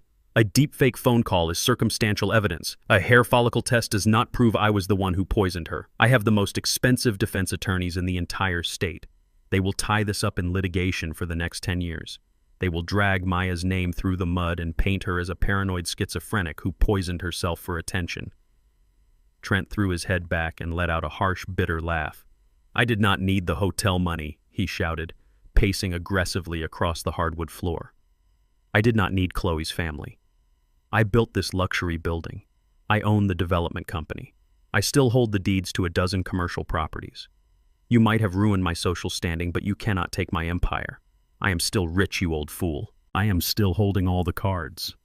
I stood perfectly still, letting his desperate, pathetic rant echo off the glass walls. He truly believed he could retreat into his wealth and hide behind his corporate shields. He had absolutely no idea that I had already burned his castle to the ground. I reached into my suit pocket for the second time that night and prepared to deliver the final catastrophic blow. The applause was still echoing off the vaulted ceilings when I began to move. I did not walk like a broken, grieving father anymore. I squared my shoulders and let the heavy tactical weight of my past return to my bones. I walked through the crowd of millionaires and politicians with the steady, unyielding pace of a logistics director walking onto a chaotic shipping dock to fire a corrupt foreman. The wealthy guests naturally parted out of my way, sensing the sudden, dangerous shift in the atmosphere. Valerie stayed by the marble pillar, her arms crossed, standing like a sentinel, guarding the perimeter. Trent was still standing on the small, elevated stage, holding Chloe's hand and soaking in the adulation of his high society audience. He saw me approaching the steps, and a flash of irritation crossed his perfect face. He thought I was coming up to give a tearful blessing. He thought I was going to play the pathetic supporting character in his triumphant play. He leaned toward the microphone, intending to introduce me, but I did not give him the chance. I stepped up onto the stage and took the silver microphone directly from his hand with a firm, undeniable grip. I stood at the edge of the stage and looked out over the sea of expensive suits and diamond necklaces. The room grew entirely quiet. The string quartet stopped plucking their instruments. Waiters froze in place, holding their silver trays perfectly still. Trent stood slightly behind me, shifting his weight uncomfortably. He leaned in close and whispered into my ear, telling me to keep it short and positive. I ignored him completely. I looked at Chloe's father, standing in the front row, holding his crystal champagne flute. I looked at the corporate lawyers who had helped Trent file the presumption of death certificate just days ago. I looked at the investors who thought they were funding a brilliant developer. Then I spoke into the microphone, my voice echoing loud and clear across the massive penthouse. Trent is absolutely right, I said, my tone flat and completely devoid of any warmth. Maya was a beautiful soul and she loved life. She would definitely want to be part of this special evening. She would want to celebrate this new beginning. In fact, I think Maya would want to say congratulations herself. The crowd looked at me in total confusion. A few uncomfortable chuckles rippled through the back of the room from people who thought it was a strange, metaphorical tribute. Trent stepped forward, reaching out to take the microphone back, his face flushed with sudden embarrassment. He thought I was having a senile mental breakdown right in front of his billionaire future-in-laws. He reached for my arm, but I stepped out of his grasp and pointed directly at the heavy mahogany double doors at the far end of the grand ballroom. My timing was precise. It was coordinated perfectly with the tactical extraction team I had hired using the last remaining funds from my liquidated properties.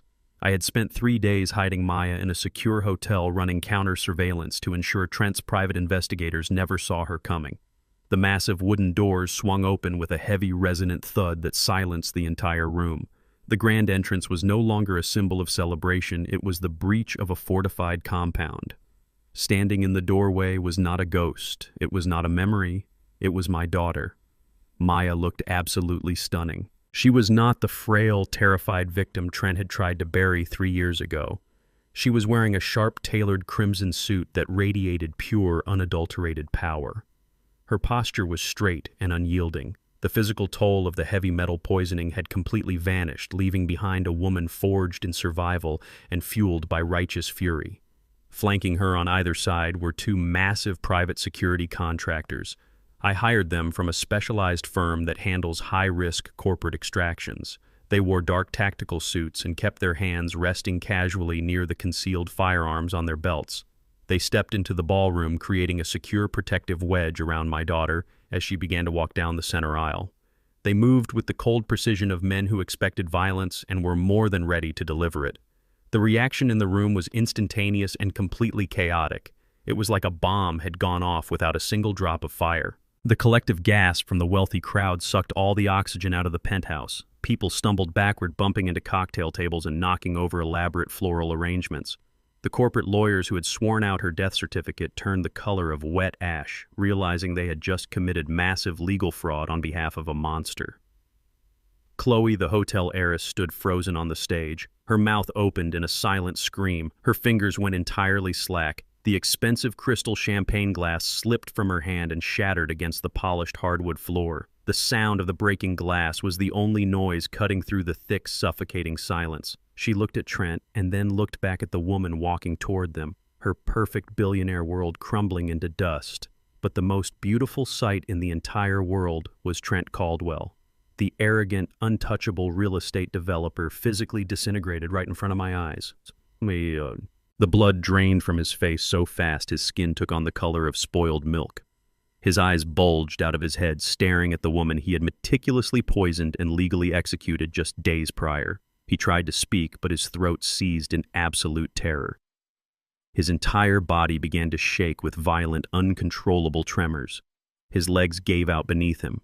He stumbled backward, retreating from the ghost walking toward him in the bright lights of the ballroom. He kept stepping back, his expensive leather shoes slipping on the polished wood until his shoulders slammed violently against the floor-to-ceiling glass window. He was trapped against the glass with nowhere left to run, looking like a cornered rat facing the sunlight for the very first time. Maya did not rush. She walked the length of the ballroom with deliberate, agonizing slowness. She let every single investor, every lawyer, and every billionaire in that room get a perfect look at her face. She wanted them to know that the tragic story Trent had sold them was a complete fabrication. She walked past Chloe's father, who was staring at Trent with an expression of pure homicidal rage. She walked past the waitstaff, who were clutching their serving trays like shields. The 2 security contractors stopped at the base of the stage, crossing their arms and scanning the crowd for any sudden movements. Maya stepped up onto the elevated platform. She did not look at the billionaires. She did not look at the lawyers. She did not look at Chloe, who was currently hyperventilating and backing away toward the edge of the stage. Maya stopped exactly 3 feet away from Trent. Trent sneered at me, his face twisted into a mask of pure, desperate defiance. He reached into his wrinkled white tuxedo jacket and pulled out his cell phone. His hands were shaking so violently, he nearly dropped the device onto the polished hardwood floor. He was trying to dial his high-priced defense attorney, He wanted to summon his legal mercenaries to protect him from the reality of his own actions. "You are crazy," he shouted, his voice echoing in the massive, empty ballroom. "You and your daughter are both completely insane. I am leaving. I am walking out of this building right now, and I am going straight to the police to file a restraining order against all of you. You think you can corner me in my own building? I own this penthouse. I own this entire development. You are trespassing on my property." He turned away from the stage and began marching toward the heavy mahogany double doors at the far end of the room. He moved with a frantic, uncoordinated energy, a man entirely stripped of his usual smooth arrogance. He pointed a trembling finger at the two private security contractors flanking my daughter. "Get out of my way," he demanded, his voice cracking with panic. "Move right now, or I will have you both arrested for unlawful imprisonment."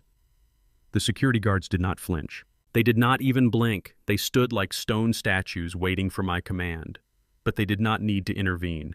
I was not going to let anyone else deliver the final blow. I walked down the short steps of the stage and moved across the ballroom. Even at 72 years old, my legs were strong and my balance was steady. I moved with deliberate, inescapable purpose. I stepped directly into Trent's path, cutting him off long before he reached the exit. Trent stopped short, nearly colliding with my chest. He looked down at me, his eyes wide and frantic like a trapped animal. "Get out of my way, Warren," he hissed, clutching his phone to his ear, waiting for his lawyer to answer. "I am warning you." I did not move a single inch. I stood perfectly still, blocking his path to the heavy wooden doors. I looked at his sweaty face and his ruined tuxedo, and I let out a slow, steady breath. "You are not going anywhere, Trent," I said, my voice low and completely devoid of any emotion. "And you should probably hang up that phone. Your lawyer cannot help you anymore. Lawyers protect your assets, but you no longer have any assets to protect." Trent let out a harsh, dismissive bark of laughter. "You are delusional," he spat, taking a step to the side to try and walk around me. "I am the chief executive officer of Apex Holdings. I am the sole owner of this entire luxury development. I have $10 million in commercial real estate sitting in my portfolio right now. I am walking out of here and I am going to bury you in civil lawsuits until you are living in a cardboard box." I stepped sideways, mirroring his movement and keeping my body squarely between him and the door. "You do not have a company, Trent," I said, my voice striking the silent air like a hammer hitting an anvil. He stopped trying to push past me. He lowered his phone, staring at me with a mixture of confusion and mounting dread. "What are you talking about?" he demanded. I reached into the inner breast pocket of my tailored suit jacket. I bypassed the cloned digital skimmer and my wallet. My fingers wrapped around the thick, folded legal document I had secured just 2 days ago. I pulled the crisp, heavy paper out and held it up in the bright light of the crystal chandeliers. I did not unfold it yet. I just let him look at it. In the logistics business, I began my tone shifting into the cold, clinical cadence of an auditor giving a final report. We have a saying about cargo. You do not truly own the freight until the bill of lading is completely cleared and the debts are settled. If you buy cargo on credit, you are just renting it from the man holding the paper, and if you default on that paper, the cargo belongs to him. Trent stared at the folded document in my hand. The arrogant sneer on his face began to waver, replaced by a creeping, terrifying realization.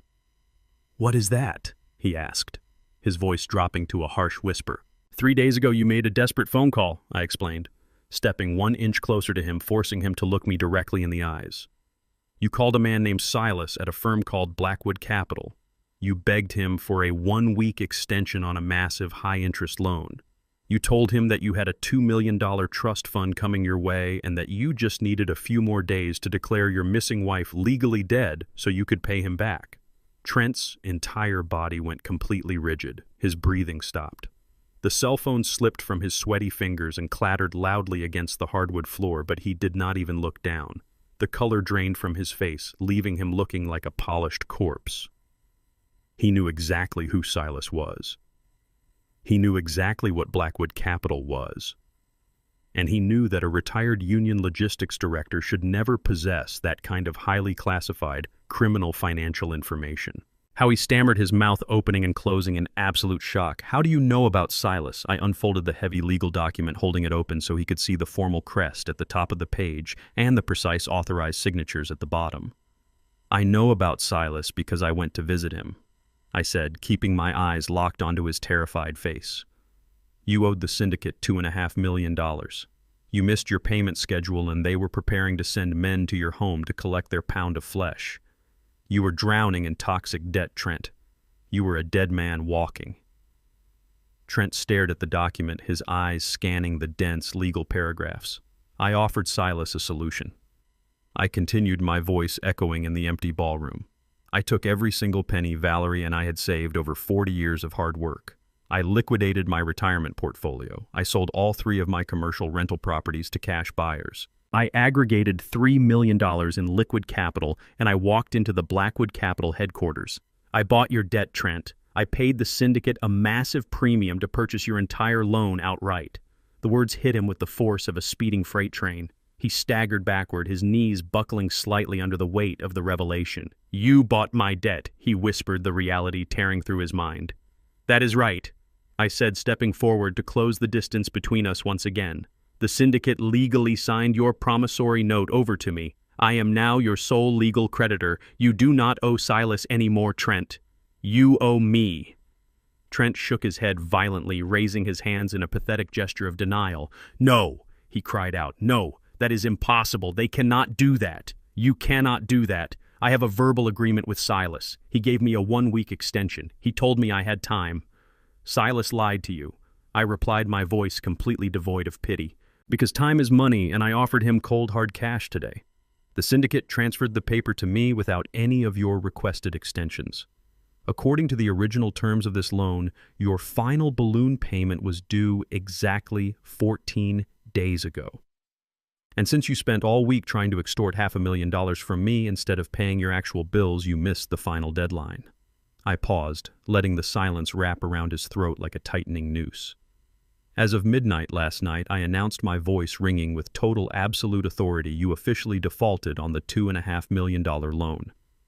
Trent let out a strangled, horrific gasp.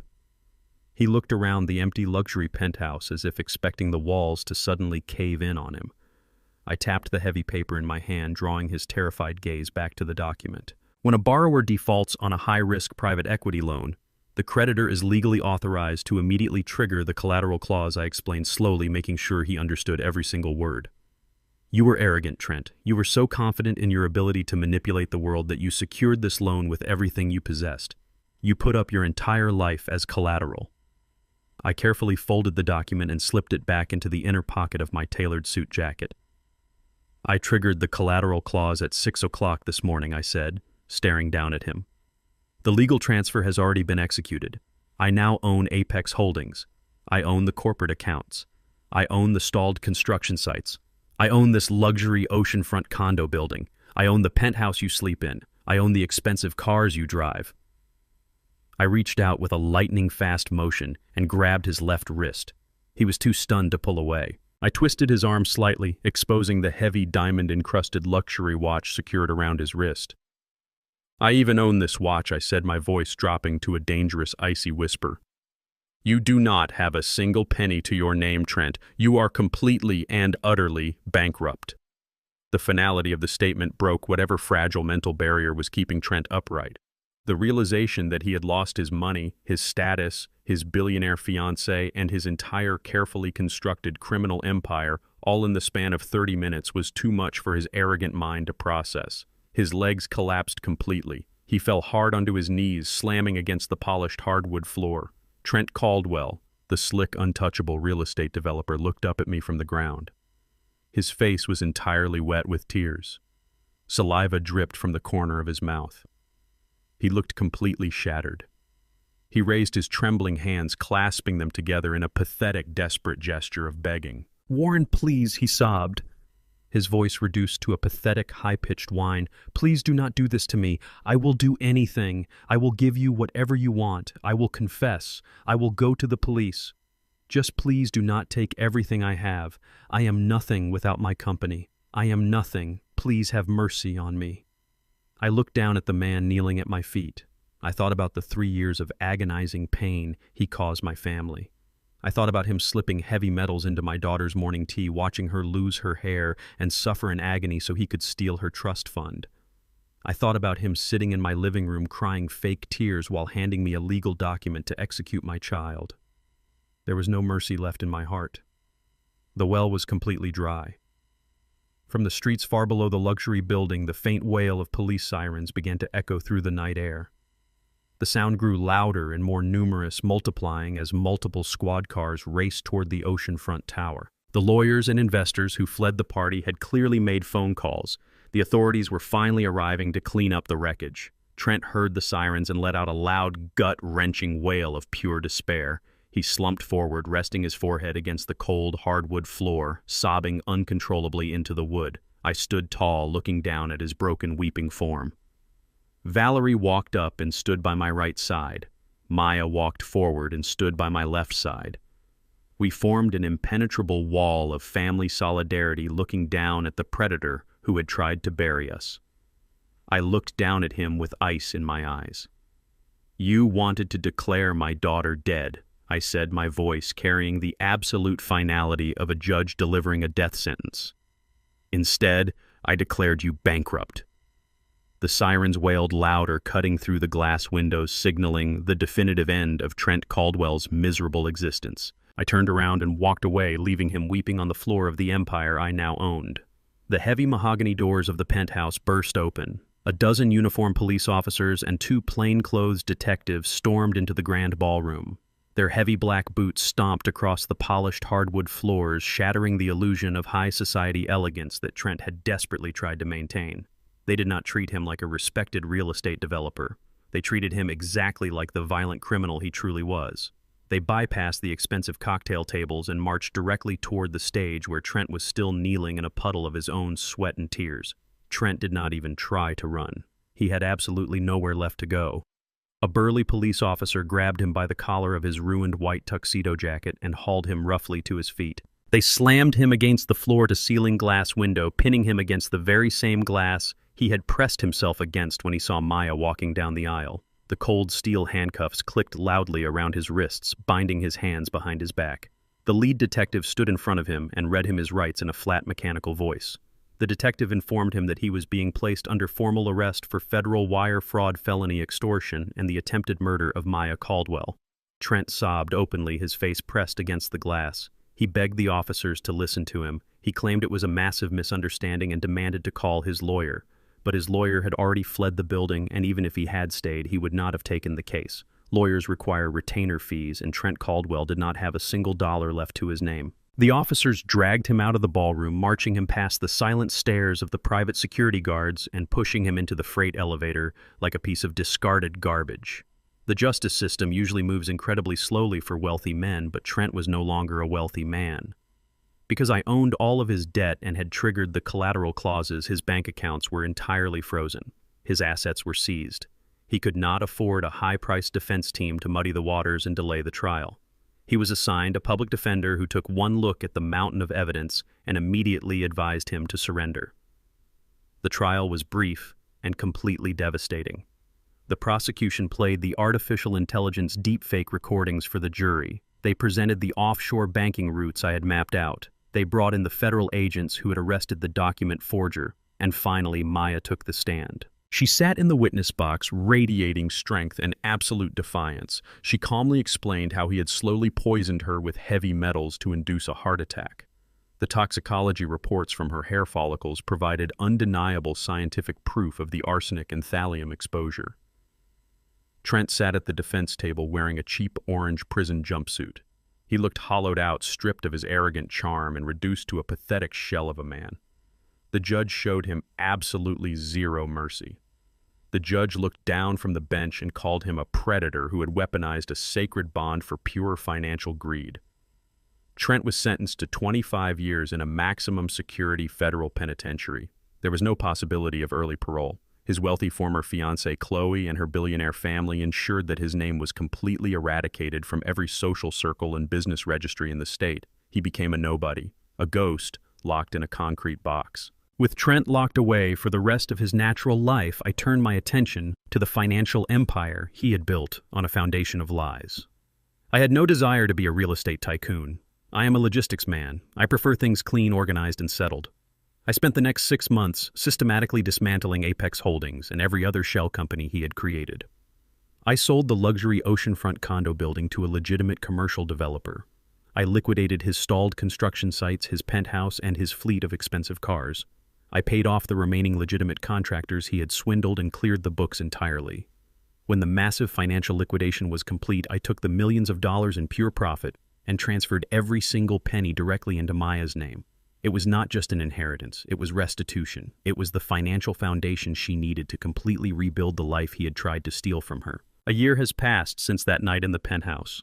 The chaos has finally settled, giving way to a quiet, profound peace. Valerie and I are sitting on the wooden porch of our home. The sun is slowly dipping below the tree line, casting long, warm shadows across the lawn. The neighborhood is quiet.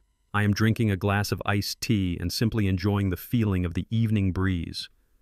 Suddenly, the phone in my pocket begins to ring. For a brief fraction of a second, my chest tightens. For 3 years, the sound of a ringing phone was a trigger for absolute terror. But then I look at the caller identification on the screen, and a wide, genuine smile spreads across my face. It is Maya calling me. She is not calling from an isolated payphone in the mountains. She is calling from the kitchen inside our house, just 20 feet away. I answer the phone and place it against my ear. "Pops," she says, her voice bright and full of life. "Dinner is ready. Come inside." I tell her I will be right there, and I hang up the phone. I look at Valerie, and she smiles back at me, knowing exactly what I am feeling. We stand up together and walk toward the front door. The artificial intelligence voice was a flawless mechanical imitation, but it lacked a soul. The voice I just heard on the phone is the real thing, and in the end, the real voice is the only one that truly matters. Greed is a poison that blinds the arrogant to the quiet strength of those they underestimate. When you treat people as mere obstacles to your wealth, you forget that a parent's love is the most relentless investigative force on earth. True power does not need to shout from the head of a boardroom table. It operates in the shadows, gathering facts and waiting for the perfect moment to strike. Never mistake an old man's silence for ignorance, and never assume that blood money will buy you a future. In the end, the truth always collects its debts. If you enjoyed this story, hit the like button and subscribe to the channel for more content. Let me know in the comments what you would have done if you were in my shoes.